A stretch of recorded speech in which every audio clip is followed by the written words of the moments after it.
എന്നത് അവകാശമാണോ ധർമ്മമാണോ? സമരം ചെയ്തും പ്രക്ഷോഭങ്ങൾ നടത്തിയും തൊഴിലാളികൾ നേടിയെടുത്ത അവകാശങ്ങളെ കേന്ദ്ര സർക്കാരിന്റെ ലേബർ കോഡ് ധർമ്മമാക്കി മാറ്റിയിരിക്കുന്നു. അസമത്വത്തെ അടിവരയിടുന്ന നീതി നിഷേധത്തിന്റെ മനുവാദത്തെ അടിസ്ഥാനമാക്കി ഈ ജനാധിപത്യ രാജ്യത്തിത തൊഴിൽ ഭാവിയെ കെട്ടിപ്പടുത്തിരിക്കുന്നു. തൊഴിലാളികളെയും അവന്റെ അവകാശങ്ങളെയും ദുർബലമാക്കുന്ന പുതിയ തൊഴിൽ നിയമം ആർക്കുവേണ്ടിയുള്ളതാണ്? ചരിത്രപ്രധാനമായിരുന്ന തൊഴിലാളി നിയമങ്ങളെയൊക്കെയും കാറ്റിൽ പറത്തി തൊഴിലാളിയെ അടിമയാക്കാൻ വ്യവസ്ഥ ചെയ്യുന്ന തരത്തിൽ മുതലാളിമാർക്ക് അനുകൂലമായി ഒരു നിയമം അങ്ങ് സൃഷ്ടിക്കുക, അതും തൊഴിലാളികളെയോ സംസ്ഥാന സർക്കാരുകളെയോ കേൾക്കാതെ. ഉൽപാദന വർധനവിന് ഏതു മാർഗവും തൊഴിലുടമയ്ക്ക് സ്വീകരിക്കാം. പ്രതിഷേധിക്കാനോ ചോദ്യം ചെയ്യാനോ ആകാത്ത തരത്തിൽ തൊഴിലാളിയുടെ കൈകാലുകൾ പുതിയ നിയമത്താൽ ബന്ധിക്കപ്പെട്ടിരിക്കുന്നു. ഏത് സമയത്തും മുതലാളിക്ക് പിരിച്ചുവിടാവുന്ന തരത്തിൽ തൊഴിലാളിക്കുണ്ടായിരുന്ന എല്ലാ പരിരക്ഷകളെയും പുതിയ നിയമം ഇല്ലാതാക്കുന്നു. തൊഴിൽ സുരക്ഷയില്ലാത്ത കുറെ കരാർ തൊഴിലാളികൾ ഇനി സൃഷ്ടിക്കപ്പെടും. തൊഴിലിടത്ത് പരിശോധനകൾ ഉണ്ടാകില്ല. എപ്പോൾ വേണമെങ്കിലും സ്ഥാപനങ്ങൾ അടച്ചുപൂട്ടാം. ട്രേഡ് യൂണിയനുകളെ ദുർബലമാക്കുന്നു. അതായത് മുതലാളിത്ത മൂലധനത്തിന് മുന്നിൽ നിശബ്ദമായി മുട്ടിലെഴയുന്ന ഭരണ സംവിധാനം തൊഴിലാളികളെ കോർപ്പറേറ്റുകളുടെ അടിമകളാക്കുന്നു. പച്ചപ്പുല്ലുകാട്ടി കാതങ്ങളോളം ഭാരം ചുമപ്പിക്കുന്ന കഴുതുകളെ പോലെ മറുത്തൊരു വാക്ക് പറയാൻ ശേഷിയില്ലാത്ത ഒരു തലമുറയെ കൂടി സൃഷ്ടിക്കുകയാണ് മനുവാദികൾ. ഇന്ന് ഈ ചർച്ചയിൽ അതിഥികളായി ചേരുന്നവർ: ഡോക്ടർ എ സമ്പത്ത് CPIM-ൽ നിന്നും, ആർ ചന്ദ്രശേഖരൻ INTUC നേതാവ്, AS അഖിൽ BJP-യിൽ നിന്നും, സാമ്പത്തിക വിദഗ്ധനായ മോഹനകുമാർ S എന്നിവരാണ്. ആദ്യം ഞാൻ അഖിലിലേക്ക് പോകുകയാണ്. അഖിൽ, ഇതിലിപ്പോൾ തൊഴിലാളികളെ പൂർണ്ണമായും ബാധിക്കുന്ന ഒരു നിയമം എന്ന തരത്തിൽ BMS-ന്റെ നിലപാടിനെ കുറിച്ച് പറഞ്ഞ് ചർച്ച ആരംഭിക്കാനാണ് ഞാൻ താല്പര്യപ്പെടുന്നത്. അഖിൽ, അപ്പോൾ ആദ്യഘട്ടത്തിൽ തന്നെ ഈ നിയമവുമായി ബന്ധപ്പെട്ട കരടുകളൊക്കെ ചർച്ച ചെയ്യുകയും വലിയ പ്രതിഷേധങ്ങളൊക്കെ നടക്കുകയും ചെയ്യുന്ന സമയത്ത് CITU, INTUC ഉൾപ്പെടെയുള്ള തൊഴിലാളി പ്രസ്ഥാനങ്ങളെ പോലെ BMS-നും പല ചട്ടങ്ങളിലും എതിർപ്പുകളും വിയോജിപ്പുകളും ഉണ്ടായിരുന്നു. അവർ അത് പറഞ്ഞിട്ടുമുണ്ട്. പിന്നീട് BMS-നെ മാത്രമായി അഭിസംബോധന ചെയ്യുകയോ അവരുടെ ആശങ്കകൾ ഇല്ലാതാക്കാൻ ഒരു ചർച്ചയോ നടന്നതായി അറിയുകയുമില്ല. പക്ഷേ ഇതാ പൊടുന്നനെ BMS-ന്റെ എല്ലാ എതിർപ്പുകളും ഇല്ലാതാകുകയാണ്. ഈ നിയമത്തെ സ്വാഗതം ചെയ്ത് അവർ നിലപാട് സ്വീകരിക്കുകയും ചെയ്യുന്നു. അപ്പോൾ ഈ സാഹചര്യത്തിൽ, ഈ ഘട്ടത്തിൽ എന്താണ് BMS-ന്റെ നിലപാട് മാറ്റത്തിന് കാരണം? ഇതിന്റെ ഇടയിൽ പൊതുസമൂഹം അറിയാതെ എന്താണ് നടന്നത് കേന്ദ്ര സർക്കാരും BMS-ഉം തമ്മിൽ? കൈരളിക്ക് അങ്ങനെ ഒരു സംശയം ഉണ്ടാകും. കാരണമെന്ന് പറഞ്ഞാൽ തൊഴിലാളികളുടെ പ്രശ്നമാണല്ലോ, അവരുടെ ജീവൽ പ്രശ്നങ്ങളാണ്. ഈ തൊഴിൽ നിയമവുമായി ബന്ധപ്പെട്ട് ഭേദഗതി കേന്ദ്ര സർക്കാർ കൊണ്ടുവരുമ്പോൾ ആശങ്കയുണ്ടാകും.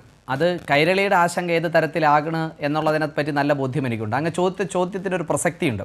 BMS-ഉം കേന്ദ്ര സർക്കാരും തമ്മിൽ ഏതു തരത്തിലുള്ള ആശയവിനിമയത്തിൻ്റെ അടിസ്ഥാനത്തിലാണ് BMS ഈ നിയമത്തെ അനുകൂലിച്ചത് എന്നാണ്. ആദ്യഘട്ടം മുതൽ ഈ നിയമം നടപ്പിലാക്കാൻ തീരുമാനിച്ച് പാർലമെൻറ്റിലും അതിൻ്റെ സബ്ജക്റ്റ് കമ്മിറ്റിയിലുമൊക്കെ ഈ നിയമവുമായി ബന്ധപ്പെട്ട ചർച്ചകൾ നടക്കുന്ന സമയത്ത് ഈ നാട്ടിൽ, ഈ രാജ്യത്ത് നിലവിലുള്ള എല്ലാ തൊഴിലാളി സംഘടനാ പ്രതിനിധികളുമായി രാജ്യത്തെ തൊഴിൽ വകുപ്പ് മന്ത്രാലയവും അതുപോലെ തന്നെ തൊഴിൽ വകുപ്പ് മന്ത്രിയും ഒക്കെ ചർച്ച നടത്തുന്നു. ആശങ്കകൾ അവരെല്ലാം തന്നെ ആ കേന്ദ്ര സർക്കാരിന് മുമ്പിൽ വെക്കുന്നു. അവർ വെച്ച ആശങ്കകളുടെ അടിസ്ഥാനത്തിലാണ് പുതിയ കോഡ് പ്രഖ്യാപിച്ചത് എന്ന തിരിച്ചറിവാണ്, ആ ബോധ്യമാണ് BMS ഇതിനനുകൂലിക്കാനുണ്ടായ ഒരു സാഹചര്യം എന്നതാണ് ഞാൻ മനസ്സിലാക്കുന്നത്. കൂടുതൽ വേണമെന്നുണ്ടെങ്കിൽ നിങ്ങൾക്ക് BMS-ന്റെ പ്രതിനിധിയോട് കൂടി തന്നെ ചോദിക്കാവുന്ന ഒരു ചോദ്യമാണ്. പക്ഷേ ഞാൻ മനസ്സിലാക്കുന്നത്, ഞാൻ ആശയവിനിമയം നടത്തുന്ന സമയത്ത്, BMS-ഉമായി ഞാൻ ആശയവിനിമയം നടത്തിയ സമയത്ത് എനിക്ക് മനസ്സിലാക്കാൻ സാധിച്ചത് ചില കാര്യങ്ങളിൽ അവരാശങ്കയുണ്ടായിരുന്നു. ഈ കോഡ് ആദ്യം വരുന്ന സമയത്ത് ആ ആശങ്കകളെല്ലാം തന്നെ കൃത്യമായി അത് വിളിച്ച ചർച്ചകളിൽ നമ്മളൊരു നിയമം നാട്ടിൽ നടപ്പിലാക്കാൻ പോകുന്ന സമയത്ത്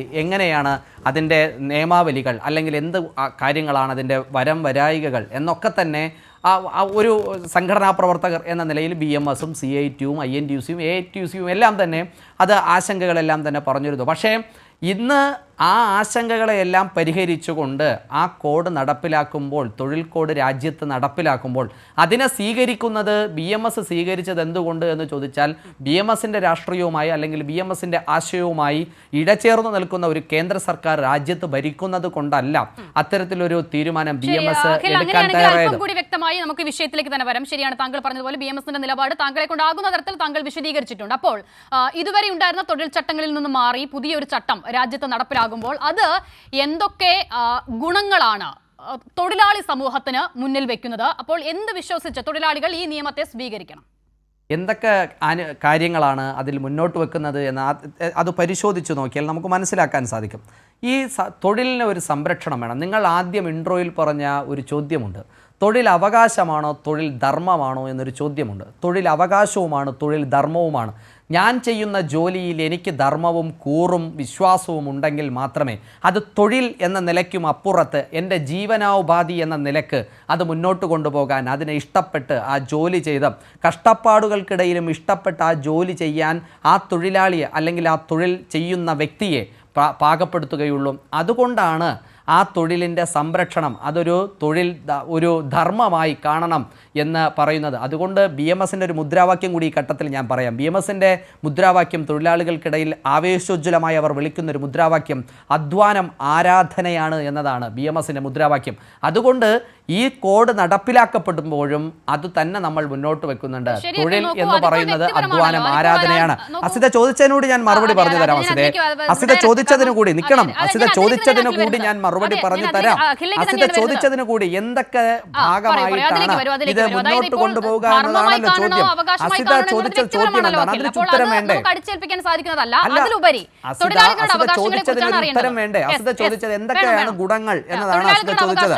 തൊഴിൽ എല്ലാ തൊഴിലാളികൾക്കും നിർബന്ധിതമായ നിയമന കത്തുകൾ, അതായത് ഒരു തൊഴിൽ ചെയ്യാൻ വരുമ്പോൾ വരൂ കൈരളിയിൽ എനിക്ക് ജോലിയുണ്ട് എന്ന് പറഞ്ഞ് വിളിച്ച് കയറ്റാൻ പറ്റില്ല. ആ തൊഴിലാളിക്ക് രേഖാമൂലം കത്ത് കൊടുക്കണം, നിയമനത്തിനുള്ള അനുമതി കൊടുക്കണം. അങ്ങനെ നിയമന അനുമതി കൊടുത്ത് അങ്ങനെ വരുമ്പോൾ മാത്രമാണ് എനിക്ക് കിട്ടേണ്ട ആനുകൂല്യം. ഞാൻ കൈരളിയിലാണ് ജോലിക്ക് വരുന്നതെങ്കിൽ കൈരളിയിൽ നിന്നും എനിക്ക് അപ്പോയിൻമെൻറ്റ് ഓർഡർ വേണം, നിർബന്ധമായും എനിക്ക് അപ്പോയിൻമെൻറ്റ് ഓർഡർ വേണം. അത് ഈ തൊഴിലാളി എന്ന നിലയ്ക്ക് എൻ്റെ അവകാശങ്ങളിൽ ഒന്നാണ്. 2020 സാമൂഹ്യ സുരക്ഷാ കോഡ് പ്രകാരം ഈ തൊഴിലാളികൾക്കുൾപ്പെടെ എല്ലാ തൊഴിലാളികൾക്കും സാമൂഹ്യ സുരക്ഷാ പരിരക്ഷ ഉറപ്പാക്കണം എന്ന് പറയുന്നുണ്ട്. ഞാൻ ഉദാഹരണം തന്നെ പറയുന്നു. അസിതയും ഒക്കെ ജോലി ചെയ്യുന്ന മാധ്യമ മേഖലയിലെ ജീവനക്കാർക്ക് എന്ത് സുരക്ഷിതത്വമാണ് ഉള്ളത്? ഈ നാട്ടിൽ കൈരളിയാണ് എന്നുണ്ടെങ്കിൽ പ്രതിപക്ഷ സംഘടനകൾ ആക്രമിച്ച എത്രയോ ജീവനക്കാരുണ്ട്. മറ്റു ചാനലുകളിൽ ജോലി ചെയ്യുന്ന എത്രയോ ആൾക്കാരെ ആക്രമിച്ച സംഭവങ്ങൾ ഈ നാട്ടിലുണ്ടായിട്ടുണ്ട്. എന്ത് തൊഴിൽ സുരക്ഷയാണ് ഉണ്ടായിട്ടുള്ളത് ഈ നാട്ടിൽ? ഈ നാട്ടിൽ എന്ത് തൊഴിൽ സുരക്ഷയാണ് ഉണ്ടായിട്ടുള്ളത്? ആ സുരക്ഷ വേണം. അങ്ങനെ തൊഴിലാളിക്ക് സുരക്ഷ വേണമെന്ന് ഈ കോഡിൽ നിർബന്ധമായി പറയുന്നുണ്ട്. 3, എല്ലാ 2019 വേതന കോഡ് പ്രകാരം എല്ലാ തൊഴിലാളികൾക്കും നിയമനപരമായ ഒരു വേതനമുണ്ടാകണമെന്ന് പറയുന്നു. ചെയ്യുന്ന ജോലിക്ക് അഭിമാനമായ, ചെയ്യുന്ന തൊഴിലിന് അർഹമായ വേതനമുണ്ടാവുക എന്നുള്ളത് തൊഴിലാളികളുടെ അവകാശമാണ്, തൊഴിലാളികളുടെ ധർമ്മമാണ്, തൊഴിലാളികളുടെ അവകാശം തന്നെയാണ് അത്. ഞാൻ ചെയ്യുന്ന ജോലിക്ക് എത്ര രൂപയാണ് വേതനമെന്ന് ആ വേതനത്തെ സാമൂഹ്യ മണ്ഡലത്തിൽ അംഗീകരിക്കപ്പെട്ടിട്ടുള്ള ആ വേതനത്തെ ലഭിക്കുക എന്നുള്ളത് തൊഴിലാളിയുടെ അവകാശമാണെന്നാണ് പറയുന്നത്. അങ്ങനെ ഈ നിയമം വന്നില്ലായിരുന്നു എങ്കിൽ എങ്ങനെയാണ് അത് പറയുന്നത്? ഷെഡ്യൂൾ ചെയ്തിട്ടുള്ള വ്യവസായങ്ങൾക്കും തൊഴിലാളികൾക്കും മാത്രമേ കുറഞ്ഞ വേതനം ലഭ്യമാക്കേണ്ടേ ഉള്ളൂ എന്നതായിരുന്നു നേരത്തെ ചട്ടം ഈ രാജ്യത്തുണ്ടായിരുന്നത്. ആ ചട്ടത്തെ മാറ്റി എല്ലാവർക്കും ശമ്പളം അത് നിർബന്ധിതമായി കൃത്യമായി ചെയ്യുന്ന ജോലിക്ക് കൂലി എന്ന ഉത്തരവാദിത്ത ബോധ്യത്തോടുകൂടി പറയുന്ന ഒരു സർക്കാരായി കേന്ദ്ര സർക്കാർ മാറുന്നുണ്ട്. സിതേ, മറ്റൊരു കാര്യം കൂടി, സമയബന്ധിതമായ വേതനം ഞാൻ സൂചിപ്പിച്ചു. സ്ത്രീ പങ്കാളിത്തം, അങ്ങ് ഇതിലെ ആങ്കർ സ്ത്രീയാണ്, അങ്ങ് ഇതുകൂടി കേട്ടുപോകൂ. എല്ലാ തൊഴിലിടങ്ങളിലും എല്ലാ സമയത്തും ജോലി ചെയ്യാനുള്ള അനുവാദമുണ്ട്, സുരക്ഷ ഉറപ്പാക്കണം എന്നത് ഈ കോഡിന്റെ ഭാഗമായി നടപ്പിലാക്കപ്പെടുന്നു. രാത്രി ജോലി ചെയ്യുമ്പോൾ ചില തൊഴിൽ സ്ഥലങ്ങളിൽ സ്ത്രീകൾക്ക് നിയന്ത്രണം ഉണ്ടായിരുന്ന സ്ഥലത്ത് ഈ രാജ്യത്ത് അത് മാറ്റി എല്ലാവരെയും ഒരുപോലെ, എനിക്കും അസിതയ്ക്കും ഒരുപോലെ ഈ നാട്ടിൽ ജോലി ചെയ്യാൻ, ഒരേ സമയത്ത് ജോലി ചെയ്യാൻ, ഒരേപോലെ ഒരേ ഇടത്തിൽ ജോലി ചെയ്യാൻ അവകാശമുണ്ടാക്കുന്ന സർക്കാരായി കേന്ദ്ര സർക്കാർ, നരേന്ദ്രമോദിയുടെ സർക്കാർ, ഈ നാട്ടിലെ തൊഴിലാളികളുടെ സർക്കാർ, തൊഴിലാളി പാർട്ടിയാണെന്ന് അവകാശപ്പെടുന്ന പാർട്ടിയുടെ ഒരു അവതാര്യത്തിലുമല്ല പറയുന്ന ഈ രാജ്യത്തെ തൊഴിലാളികൾക്കൊപ്പം നിൽക്കുന്ന തൊഴിലാളികളുടെയും അവകാശങ്ങൾ സംരക്ഷിക്കപ്പെടണമെന്ന് ആഗ്രഹിക്കുന്ന പാർട്ടി എന്ന നിലയ്ക്കാണ് ഈ രാജ്യത്ത് ഇത് നടപ്പിലാക്കാൻ ഈ സർക്കാർ സമയബന്ധിതമായി എല്ലാവരും ചർച്ച നടത്തി. എന്റെ സഹപ്രവർത്തകരായ പാനലിസ്റ്റുകളായിരിക്കുന്ന രാഷ്ട്രീയ പാർട്ടിയുടെ തൊഴിലാളി സംഘടനകളുടെ കൂടി പങ്കാളിത്തത്തോടുകൂടി നടപ്പിലാക്കുന്നത്. ശ്രീ എ സമ്പത്ത്, ഇപ്പോൾ അഖിൽ BJPയുടെ പ്രതിനിധി ഈ നിയമത്തെ സംബന്ധിച്ച് BJP കാണുന്നത് വിശദീകരിക്കുന്നത് താങ്കൾ കേട്ടല്ലോ. സ്വാഭാവികമായും ഇത് കേൾക്കുന്ന ഏതൊരാൾക്കും തോന്നും ഇതിൽ എവിടെയാണ് പ്രശ്നം, ഇതിൽ എവിടെയാണ് തൊഴിലാളി വിരുദ്ധത എന്ന്. പിന്നെ അപ്പോൾ ഈ നിലയിലാണ് കാര്യങ്ങളെങ്കിൽ എന്തുകൊണ്ട് എതിർക്കപ്പെടുന്നു പുതിയ തൊഴിൽ നിയമം?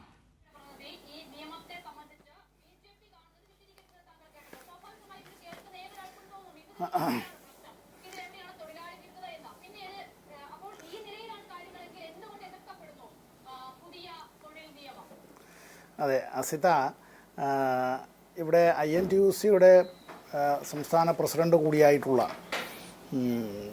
ILO-യിൽ നമ്മുടെ രാഷ്ട്രത്തിൻ്റെ പ്രതിനിധി കൂടിയായിരുന്ന ശ്രീ R. ചന്ദ്രശേഖരനും ഇതിൽ പങ്കെടുക്കുന്നുണ്ട്. ഞാനിപ്പോൾ ഇവിടെ CPM-ൻ്റെ പ്രതിനിധിയായി ചില കാര്യങ്ങൾ പറയാൻ ആഗ്രഹിക്കുന്നത്, ഒന്നാമത്തെ ചോദ്യം ഈ തൊഴിൽ നിയമങ്ങൾ പൊളിച്ചെഴുതുന്നത് ആർക്ക് വേണ്ടി എന്നുള്ളതാണ്. അത് താങ്കൾ ചോദിച്ചൊരു ചോദ്യമാണ്. ഇത് ആർക്ക് വേണ്ടിയാണ്? തൊഴിൽ എന്നത്, തൊഴിലും കൂലിയും എന്നത് വളരെ പ്രധാനപ്പെട്ടതാണ്. തൊഴിൽ എന്നത് ആരുടെയെങ്കിലും ധർമ്മമല്ല. തൊഴിൽ തേടി ആരും ഭിക്ഷാപാത്രവുമായി തൊഴിലുടമയുടെ മുന്നിലേക്ക്, അങ്ങനെ ധനാഢ്യൻ്റെ മുമ്പിലേക്ക്, ജന്മിയുടെ ഭൂവുടമയുടെ മുന്നിലേക്ക്, അത്തരത്തിലെല്ലാ സാമ്പത്തികവും രാഷ്ട്രീയവും അധികാരങ്ങൾ ഉള്ളവരുടെ മുന്നിലേക്ക് ഭിക്ഷാപാത്രവുമായി ചെന്ന് ധർമ്മം അങ്ങനെ ചോദിക്കേണ്ടതായിട്ടുള്ളൊരു കാര്യമല്ല. എൻ്റെ ജീവൻ, എൻ്റെ ശരീരം, എൻ്റെ സമയം, ഇക്കാര്യങ്ങളിൽ എനിക്കൊരവകാശമുണ്ട്. 8 മണിക്കൂർ ജോലി, 8 മണിക്കൂർ വിശ്രമം, 8 മണിക്കൂർ വിനോദം എന്നുള്ള മുദ്രാവാക്യം എന്നത് മനുഷ്യൻ ഒരു യന്ത്രമല്ല, ഒരു മൃഗമല്ല. മനുഷ്യനെന്നുള്ള നിലയിൽ ജീവിക്കാനായിട്ടുള്ള അവകാശത്തിന് വേണ്ടിയുള്ള പോരാട്ടമായിരുന്നു. ആ പോരാട്ടമാണ് ലോകത്തിൻ്റെ പല ഭാഗങ്ങളിലും ചെറുതും വലുതുമായിട്ടൊക്കെ നടന്നു. അതിൽ അമേരിക്കയിലെ ഷിക്കാഗോയിൽ നടന്നിട്ടുള്ള ആ ഒരു പ്രക്ഷോഭം, ആ സമയത്ത് തന്നെ നമ്മുടെ ഇന്ത്യയിലെ ഈ തീവണ്ടി പാളങ്ങൾ അത് ഇടുന്ന ജോലിക്കാർ ഒക്കെ തന്നെ ഈ കൽക്കട്ടയിലും അങ്ങനെ പലയിടത്തും നടത്തി. നമ്മുടെ അക്കാലത്തൊക്കെ തോട്ടിത്തൊഴിലാളി, ഞാൻ പറഞ്ഞാൽ മനസ്സിലാവുമല്ലോ, നൈറ്റ് സോയിൽക്ക് വരുന്ന അവരടക്കം പലയിടത്തൊക്കെ പണിമുടക്ക് ഉൾപ്പെടെയുള്ള കാര്യങ്ങളുണ്ടായി. ഇപ്പോൾ ഇന്ത്യയിൽ ഈ നിലവിലുള്ള ട്രേഡ് യൂണിയൻ ആക്ട് ഉണ്ട്. ആ ട്രേഡ് യൂണിയൻ ആക്റ്റുമായി ബന്ധപ്പെട്ട് പറയുന്നതായിട്ടുള്ള കുറേ കാര്യങ്ങളുണ്ട്. ഞാൻ അധിക സമയമൊന്നും ഇതിലേക്ക് എടുക്കുന്നില്ല. ഇവിടെ ഇപ്പോൾ 4 ലേബർ കോഡുകളെ കുറിച്ചാണ് പറയുന്നതെങ്കിൽ ഈ 4 ലേബർ കോഡുകളും ഒളിച്ചാണ് കടത്തിയത്. ഓർമ്മയുണ്ടല്ലോ, ഈ കാർഷിക നിയമങ്ങൾ എന്ന പേരിൽ ഇംഗ്ലീഷിൽ ഫാം ലോസ് എന്ന് പറയുന്ന 4 കൊണ്ടുവന്നത് എങ്ങനെയാണെന്നുള്ളത്.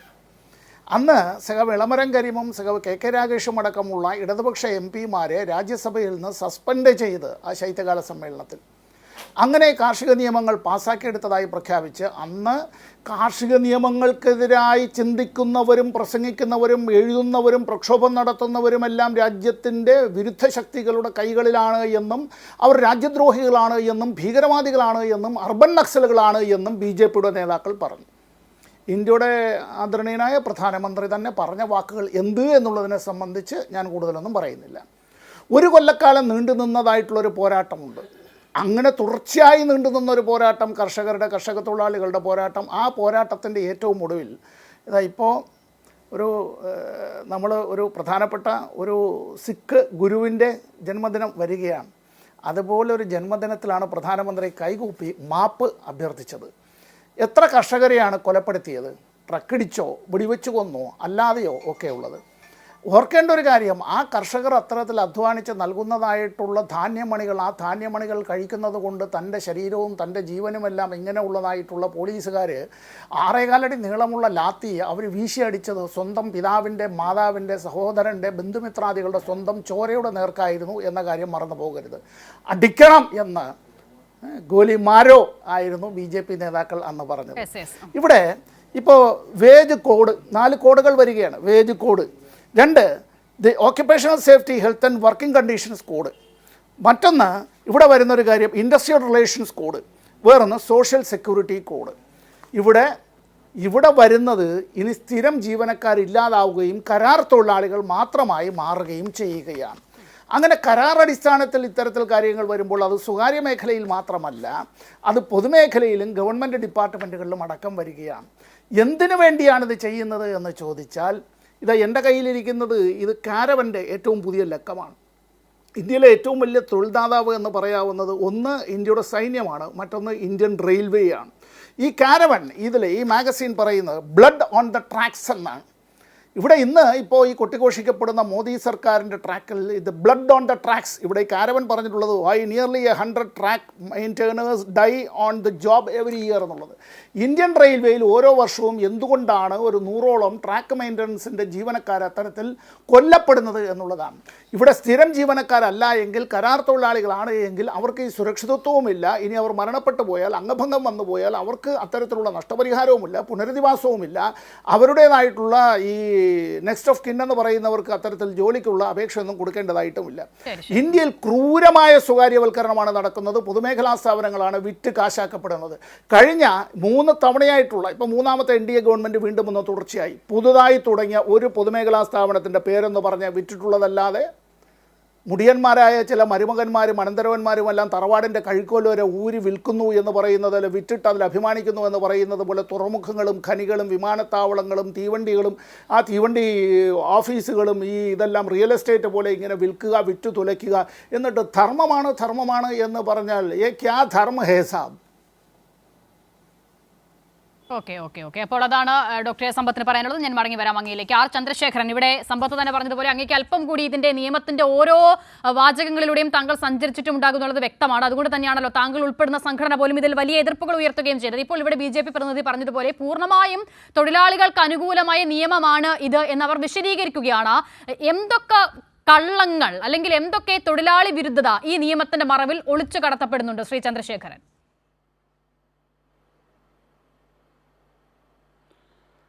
നമസ്കാരം അസിതേ. നമ്മുടെ ഒരു കാര്യം, ഞാനിപ്പോൾ BJPയുടെ രാഷ്ട്രീയ പാർട്ടിയുടെ പ്രതിനിധി പറഞ്ഞതിനോടൊന്നും പ്രതികരിക്കാൻ ആഗ്രഹിക്കുന്നില്ല. ഒന്ന്, ഇതൊരു ട്രേഡ് യൂണിയൻ വിഷയമാണ്, തൊഴിലാളികളെ ബാധിക്കുന്ന വിഷയമാണ്. എന്തായിരിക്കണം നമ്മുടെ രാജ്യത്തിൻ്റെ പൊതു നിലപാട്?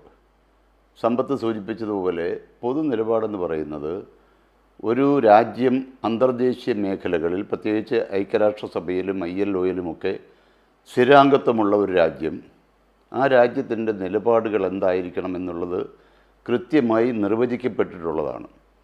അപ്പോൾ സ്വാഭാവികമായിട്ടും ഐക്യരാഷ്ട്രസഭയുടെ അജണ്ട, ILOയുടെ കൺവെൻഷൻസ്, അവരുടെ റെസൊല്യൂഷൻസ്, അവരുടെ റെക്കമെൻഡേഷൻസ്, ഇതൊക്കെ കൃത്യമായി നടപ്പാക്കാൻ പ്രാതിനിധ്യമുള്ള ഒരു രാജ്യമാണ് ഇന്ത്യ. ഇവിടെ നമ്മൾ കാണേണ്ടത് ഉപരിപ്ലവമായി ഒരു പെരിഫറൽ ഡിസ്കഷൻ കൊണ്ട് ഒരു കാര്യമില്ല. അപ്പോൾ അവർ ശരിയെന്ന് തോന്നുന്നതാണ് അവർ ചെയ്യുന്നത്. നമുക്കൊരു കുറ്റം പറഞ്ഞിട്ട് കാര്യമില്ല. ജനങ്ങൾ ഭൂരിപക്ഷം കൊടുത്ത് അധികാരത്തിൽ വരുമ്പോൾ അവർക്ക് ഇഷ്ടമുള്ളതൊക്കെ അവർ ചെയ്യുന്നു. അങ്ങനെ കാണാവൂ. ഇന്ത്യൻ നാഷണൽ കോൺഗ്രസിൻ്റെ ഒരു വിശ്വാസിയാണ് ഞാൻ. INTUC എന്ന സംഘടനയുമായി ബന്ധപ്പെട്ട് പോകുമ്പോൾ കഴിഞ്ഞ കുറേ വർഷങ്ങളായി, ദശാബ്ദങ്ങൾക്ക് പിറകിലോട്ടൊക്കെ പോയി നമുക്ക് ആലോചിച്ച് അതൊന്നും ഇപ്പോൾ വർത്തമാനം പറയുന്നതിൽ കാര്യമില്ല എന്നെനിക്കറിയാം. പക്ഷേ ഈ രാജ്യത്തെ വളർത്തിയെടുത്തത്, ഈ രാജ്യത്തിൻ്റെ ജനാധിപത്യവും മതേതരത്വവും നിലനിർത്തിക്കൊണ്ടുള്ള ഈ രാജ്യത്തിൻ്റെ ശക്തിയാണ്. അപ്പോൾ അങ്ങനെയുള്ള ഒരു രാജ്യത്ത് ഇത്തരത്തിലുള്ള ഭേദഗതികൾ കൊണ്ടുവരാനൊരു കേന്ദ്ര ഗവൺമെൻറ് ശ്രമിക്കുമ്പോൾ ആ ഭേദഗതികളുടെ അടിസ്ഥാനം എന്താണ്? ആ ഭേദഗതികൾ വന്നാൽ അത് ഈ രാജ്യത്തിൻ്റെ ജനങ്ങളെ എങ്ങനെ ബാധിക്കും? ജനങ്ങൾ എന്ന് പറയുന്നതിനകത്ത് തൊഴിലാളികളുണ്ടോ? ഉണ്ടെങ്കിൽ അവരുടെ സംഖ്യ എത്രയാണ്? നമ്മൾ യൂറോപ്യൻ രാജ്യങ്ങളിലൊക്കെ, ഒട്ടുമിക്ക രാജ്യങ്ങളിലും പോകാൻ അവസരം കിട്ടിയ ഒരാളാണ്. അവിടെ ജനസംഖ്യ കുറവും വരുമാനം കൂടുതലുമുള്ള രാജ്യങ്ങൾ, ആ രാജ്യങ്ങളുമായി താരതമ്യപ്പെടുത്തിക്കൊണ്ട് ചൈനയോ അല്ലെങ്കിൽ ഇന്ത്യയോ അതുപോലുള്ള വൻ രാജ്യങ്ങൾ, ഏറ്റവും കൂടുതൽ പോപ്പുലേഷനുള്ള രാജ്യങ്ങൾ, ആ വരുമാനം വെച്ചുകൊണ്ട് ഈ രാജ്യത്തിൻ്റെ പരിഷ്കാരങ്ങളെ കാണാൻ തീരുമാനിച്ചാൽ വല്ലാത്ത ഒരു അപകടത്തിലേക്കാണ് നമ്മൾ പോകാൻ പോകുന്നത്. ഇവിടെ സമ്പത്ത് സൂചിപ്പിച്ചത് കർഷക പ്രക്ഷോഭമാണ്.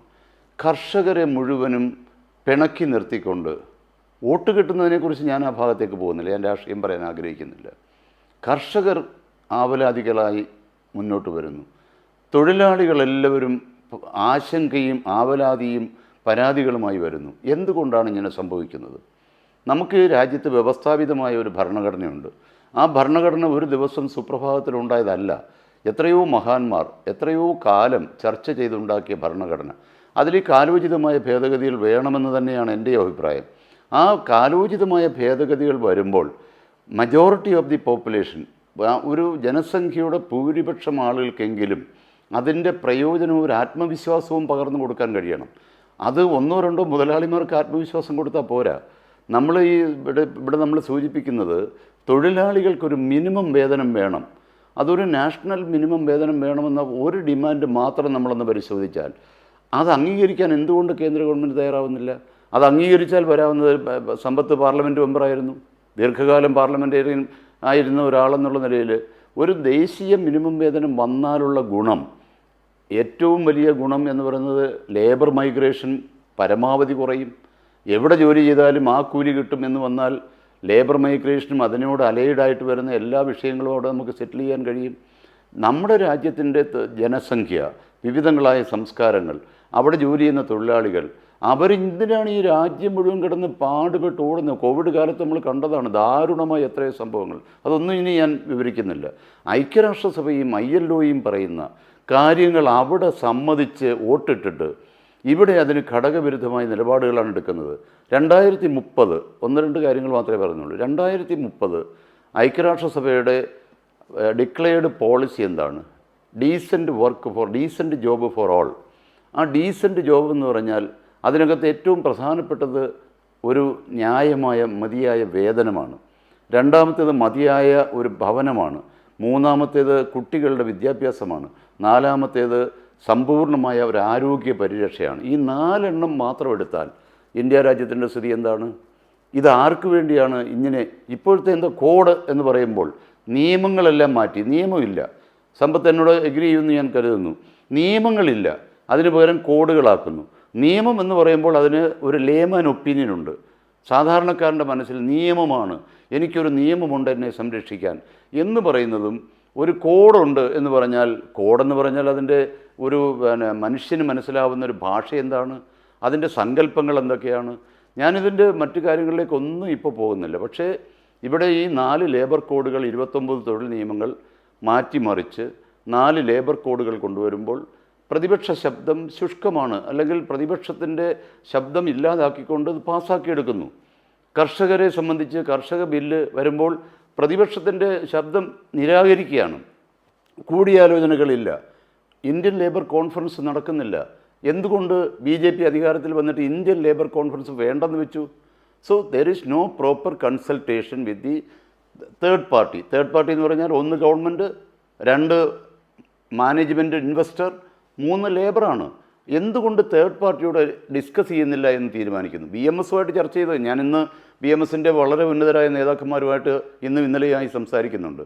അവരോട് തൊഴിൽ മന്ത്രി പറഞ്ഞിരിക്കുന്നു, നിങ്ങൾക്ക് എന്തെങ്കിലും ബുദ്ധിമുട്ടുണ്ടെങ്കിൽ ഞങ്ങൾ പ്രത്യേകം ചർച്ച ചെയ്ത് പരിഹരിക്കാം. അവരുടെ ഒരു ആത്മവിശ്വാസത്തിൽ അവർ നിൽക്കട്ടെ, നല്ല കാര്യമാണ്, നമുക്കതിലൊന്നും ഒരു തർക്കമില്ല. പക്ഷേ ഞാൻ ഒരു കാര്യം വ്യക്തമാക്കാൻ ആഗ്രഹിക്കുന്നത്, ഇന്ത്യയിലെ ബഹുഭൂരിപക്ഷം കർഷകരും തൊഴിലാളികളും വല്ലാത്തൊരു ആശങ്കയിലാണ്.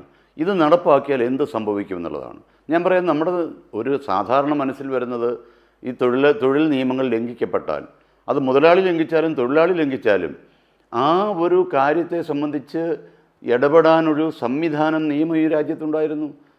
അത് പരിശോധിക്കാനൊരു സംവിധാനമുണ്ടായിരുന്നു. ആ പരിശോധനകൾ എടുത്തു കളയുന്നു. നമ്മളൊരു മിലിറ്ററി റിക്രൂട്ട്മെൻറ്റിലെ അഗ്നിവീർ പദ്ധതി വന്നതുപോലെ എല്ലാം പെട്ടെന്ന് മാറ്റി അങ്ങ് മറിക്കുകയാണ്. നിയമങ്ങളെല്ലാം മാറ്റുന്നു. ഇനി എന്താണ്? ഈ ഗവൺമെൻറ്റാണ് ലേബർ കോഡ് എന്ന നാമധേയത്തിൽ ഈ രാജ്യത്ത് തൊഴിലാളികൾക്ക് സംരക്ഷണം കൊടുത്ത ഒരു ഗവൺമെൻറ്റെന്ന് വരുത്തിക്കൊണ്ട് ഭാവി ഭാരതത്തെ കെട്ടിപ്പടുക്കാനാണ്, അല്ലെങ്കിൽ അങ്ങനെ ചിത്രീകരിക്കാനുള്ള ഒരു ശ്രമത്തിൻ്റെ ഭാഗമാണ്. ഇതൊരു അജണ്ടയാണ്. ഈ അജണ്ട ഇപ്പം നമ്മളിവിടെ ഈ ചാനലിൽ വന്നിരുന്ന് ചർച്ച ചെയ്ത് നമ്മൾ ഘോരഘോരം വാദിച്ചതുകൊണ്ടൊന്നും ഈ അജണ്ട മാറാൻ പോകുന്നില്ല. അപ്പോൾ സ്വാഭാവികമായിട്ടും ഇന്ത്യയിലെ ജനങ്ങൾക്ക് ഇതിൻ്റെ കെടുതികൾ അനുഭവിച്ച് വരുന്ന ഒരു കാലഘട്ടത്തിലേ ഇത് മാറാൻ പോകുന്നുള്ളൂ. അത് മാറുക തന്നെ ചെയ്യും, ഒരു സംശയം. എനിക്ക് കാര്യത്തിലൊക്കെ നമുക്ക് ലോകം മുഴുവനും പരിചയമുള്ള ഒരാളെന്നുള്ളതിൽ നല്ല ആത്മവിശ്വാസത്തോടാണ് നമ്മൾ മുന്നോട്ട് പോകുന്നത്. ഇത് തിരിച്ച് വരും. കാരണം ഈ രീതി ശരിയല്ല. പ്രൈവറ്റൈസേഷൻ, സ്വകാര്യവൽക്കരണം കൊണ്ട് ഈ രാജ്യത്തിന് എവിടെയാണ് നേട്ടം ഉണ്ടായത്? കമ്മ്യൂണിക്കേഷൻ രംഗത്ത് സ്വകാര്യവൽക്കരണം കൊണ്ട് സമ്പത്തിന് അറിയാമായിരിക്കുമല്ലോ. കമ്മ്യൂണിക്കേഷൻ മോഹനകുമാർ, നോക്കൂ, ഇവിടെ ഇപ്പോൾ ഇന്ത്യൻ ലേബർ കോൺഫറൻസ് എന്നൊരു ത്രികക്ഷി സംവിധാനത്തെക്കുറിച്ചൊക്കെ സൂചിപ്പിച്ചു കഴിഞ്ഞു. അപ്പോൾ അങ്ങനെ ഒരു സമിതി മുൻപ് കൃത്യമായി എല്ലാ വർഷവും യോഗം ചേരുകയും തൊഴിലുടമയ്ക്കും ട്രേഡ് യൂണിയനുകൾക്കും സർക്കാരിനും പറയാനുള്ളത് കേൾക്കുകയും എല്ലാ ആശങ്കകളും അവിടെ റേസ് ചെയ്യപ്പെടുകയും ചെയ്തിരുന്നു. പക്ഷേ നരേന്ദ്രമോദി സർക്കാർ വന്നതിന് ശേഷം അങ്ങനെ ഒരു സംവിധാനം തന്നെ ഈ രാജ്യത്ത് ഇല്ലാതാകുകയാണ്. അതിന് പിന്നാലെ ഇതാ ട്രേഡ് യൂണിയനുകളുടെ ശബ്ദത്തെ ഏറെക്കുറെ പൂർണ്ണമായും അടിച്ചമർത്തുന്ന തരത്തിൽ ഒരു ലേബർ കോഡ് കൂടി കൊണ്ടുവരുന്നു. അത് തൊഴിലാളികൾക്ക് അനുകൂലം. ഞാൻ തുടക്കത്തിൽ സൂചിപ്പിച്ചു, ഈ ഭാരം ചുമക്കുന്ന കഴുതകൾക്ക് മുൻപിൽ ഇങ്ങനെ ഒരു പച്ചപ്പുല്ല് നിരന്തരം കാണിക്കും. അപ്പോൾ അത് ഇപ്പോൾ കിട്ടുമെന്ന് തോന്നും. പക്ഷേ എന്താണ് അവിടെ സംഭവിക്കുന്നത് എന്നതുപോലെ തന്നെയാണ് ഇതിൻ്റെ പല വ്യവസ്ഥകളും എന്നുള്ളതാണ്. അപ്പോൾ എങ്ങനെയാണ് ഇത് തൊഴിലാളികളെ ബാധിക്കുക? ശ്രീ മോഹനകുമാർ, നോക്കൂ, ഇത് തൊഴിലാളികളെ ബാധിക്കുന്നതിലുപരി ഇന്ത്യൻ സമൂഹത്തെ അടുത്ത ഒരു 125 വർഷത്തേക്ക് പിറകോട്ട് കൊണ്ടുപോകും എന്നാണ് ഞാൻ വിശ്വസിക്കുന്നത്. കാരണം ഇന്ത്യയിൽ മിനിമം വേജസ് പ്ലാന്റേഷൻ തൊഴിലാളികൾക്ക് വേണമെന്ന ആദ്യമായി ആവശ്യം ഉന്നയിക്കുന്നത് ഇവിടെ ഇരിക്കുന്ന പാനലിസ്റ്റുകൾക്കെല്ലാം അത് ബോധ്യമുള്ളതാണ്. 1919 ബ്രിട്ടീഷുകാരനായ പ്ലാന്ററാണ് ബംഗാൾ അസംബ്ലിയിൽ ആവശ്യപ്പെടുന്നത്.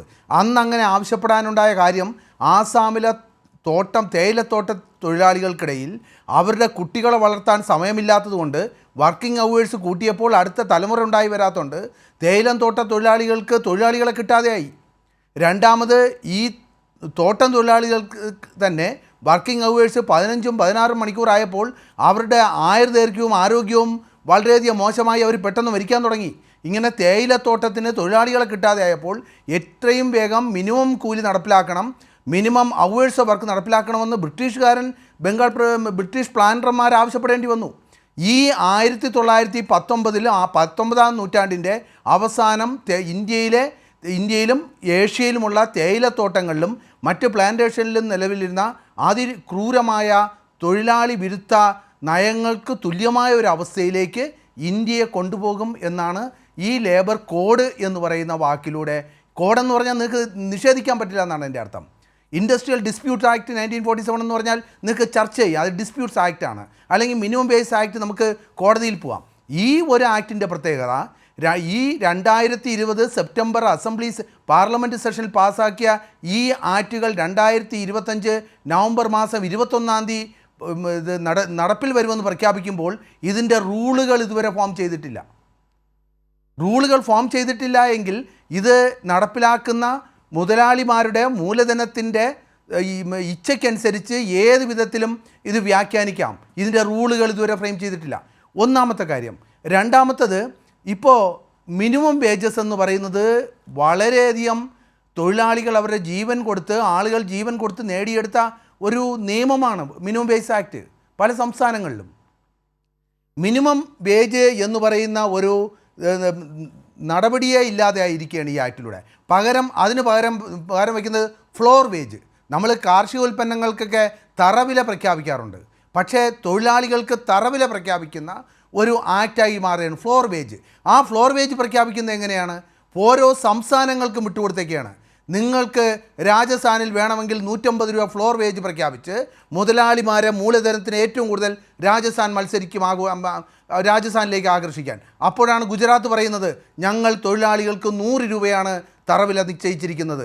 ഒരു ദിവസം തൊഴിലാളികൾക്ക് 100 രൂപയും 20 മണിക്കൂർ ജോലിയും, നിങ്ങൾ ഇങ്ങോട്ട് വരിക. ഇങ്ങനെ ഇന്ത്യയിലെ ഓരോ സംസ്ഥാനങ്ങളും മൂലധനത്തിന് വേണ്ടി മത്സരിക്കാൻ വേണ്ടിയാണ് ലേബർ അവേഴ്സ്. അവർ പറയുന്നു, ഈ ലേബർ കോഡിൽ ഇൻഡസ്ട്രിയൽ റിലേഷൻസിൽ പറയുന്നുണ്ട് എന്താണ്, 48 മണിക്കൂർ ജോലി ചെയ്താൽ മതി. 48 മണിക്കൂർ ജോലി ചെയ്താൽ മതി എന്ന് പറയുന്നതിൻ്റെ അടുത്ത സെൻറ്റൻസിൽ പറയുന്ന വാക്കെന്താണ്? അത് സംസ്ഥാനങ്ങൾക്ക് തീരുമാനിക്കാം എന്ന് പറയുമ്പോൾ ഓരോ സംസ്ഥാനവും അവർക്ക് ആവശ്യമുള്ള മൂലധനത്തിനെ ആരുടെ വേണോ, ഏത് മൂലധനത്തിനെയാണോ സ്വീകരിക്കാൻ ഇഷ്ടം, അവർക്ക് വേണ്ട രീതിയിൽ ലേബർ അവേഴ്സ് 48 എന്നുള്ളത് 68ഉം 78ഉമാക്കി 19ാം നൂറ്റാണ്ടിൽ നിലവിലിരുന്ന പ്ലാന്റേഷൻ സെക്ടറിൽ നിലവിലിരുന്ന അവസ്ഥയിലേക്ക് കാര്യങ്ങൾ കൊണ്ടെത്തിക്കാൻ പറ്റും. ഇനി അടുത്ത് ഇവിടുത്തെ IAS ഓഫീസേഴ്സ് ഉൾപ്പെടെയുള്ളവർക്ക് വരാൻ പോകുന്ന ഫിക്സഡ് ടൈം എംപ്ലോയ്മെൻ്റ് ആണ്. ഫിക്സഡ് ടൈം എംപ്ലോയ്മെൻ്റ് എന്ന് IAS ഇപ്പോൾ നിയമിക്കുന്നത് 1 വർഷം അല്ലെങ്കിൽ 2 വർഷം പ്രൊബേഷൻ, അത് കഴിഞ്ഞ് പെർമനൻ്റ് ആകുന്ന ആളിന് ഒരുപക്ഷെ ഏതെങ്കിലും കാരണവശാൽ ദീർഘകാലം ലീവ് എടുക്കേണ്ടി വന്നാൽ തിരിച്ചു വരുമ്പോൾ ആ ജോലി സുരക്ഷിതത്വത്തോടെ ഉണ്ടാവും. പല നിയമങ്ങൾ നിലവിലുണ്ട്. ഇനി അതില്ല.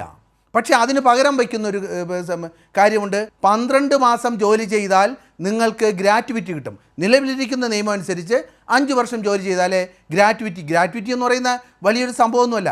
1 വർഷം നിങ്ങൾ ഒരു 5 വർഷം ജോലി ചെയ്ത് കഴിഞ്ഞ് പിരിഞ്ഞു പോകുമ്പോൾ ആ സ്ഥാപനം അത് അനുവദിക്കുകയാണെങ്കിൽ ജോലി ചെയ്ത 1 വർഷത്തിന് ആ അവസാനം വാങ്ങിയ മാസത്തെ ശമ്പളത്തിൻ്റെ 15 ദിവസ ശമ്പളം 1 വർഷത്തിന് കൊടുക്കും. അങ്ങനെ 5 വർഷം ജോലി ചെയ്തിട്ടുണ്ടെങ്കിൽ 1 വർഷം 15 ദിവസം ശമ്പളം എന്ന് പറഞ്ഞ് കൊടുക്കും. 1 വർഷം പിരിഞ്ഞു പോകുന്ന ഒരാളിന് 15 ദിവസം ശമ്പളം കൊടുത്തു വിടും. പക്ഷേ ഇപ്പോൾ തന്നെ കമ്പനികൾ മാറ്റി എഴുതാൻ തുടങ്ങി. 15 വർഷം അപ്പോയിൻമെൻറ്റ് ഓർഡർ കൊടുക്കുമെന്ന് പറഞ്ഞല്ലോ, 11 മാസമേ അപ്പോയിൻമെൻറ്റ് ഓർഡർ കൊടുക്കുള്ളൂ. നിങ്ങളെ 11 മാസത്തേക്ക് ഇവിടെ നിയമിച്ചിരിക്കുന്നു. ഗ്രാറ്റുവിറ്റി ഇല്ല. അതാണ് ഇതിലെ ഏറ്റവും വലിയ ഹൈലൈറ്റായി കാണിക്കുന്നത്. ഗ്രാറ്റുവിറ്റി എന്ന് പറയുന്ന സമ്പ്രദായം ഇതോടെ നിർത്തലാക്കിയിരിക്കുന്നു. Social security. മറ്റൊരു പ്രധാനപ്പെട്ട കാര്യം, ഇവിടെ സ്ത്രീകൾക്ക് സുരക്ഷിതത്വമായി ജോലി ചെയ്യാനുള്ള അവസരം കൊടുക്കും. രാത്രി സമയങ്ങളിലും ജോലി ചെയ്യാം. അത് ഹസാർഡസ് ആയുള്ള വ്യവസായങ്ങളിൽ ജോലി ചെയ്യാമെന്ന് പറയുന്നു. ഇപ്പോൾ സ്ത്രീകൾക്ക് ഇന്ന ജോലികൾ അവർക്ക് സ്വമേധയാ നിഷേധിക്കാനുള്ള അവസരമുണ്ട്, അതിനുള്ള നിയമമുണ്ട്. എന്നാൽ ഇനി അവർ നിർബന്ധപൂർവം അവർ താല്പര്യം കാണിക്കേണ്ടി വരും. നിങ്ങൾക്ക് ജോലി വേണമെങ്കിൽ രാത്രി 12 മണി മുതൽ രാവിലെ 4 മണി വരെയുള്ള ഷിഫ്റ്റിൽ ജോലി ചെയ്തോളൂ. ഈ ഹസാർഡസ് ഇൻഡസ്ട്രിയിൽ ജോലി ചെയ്യണമെന്ന് പറയുന്നതാണ്. ഇത്തരത്തിലുള്ള നിയമങ്ങൾ ആണ് ഈ ലേബർ കോഡ് വഴി നടപ്പിലാക്കാൻ പോകുന്നത്. ഇതിൻ്റെ രത്ന ചുരുക്കം ഇതാണ്.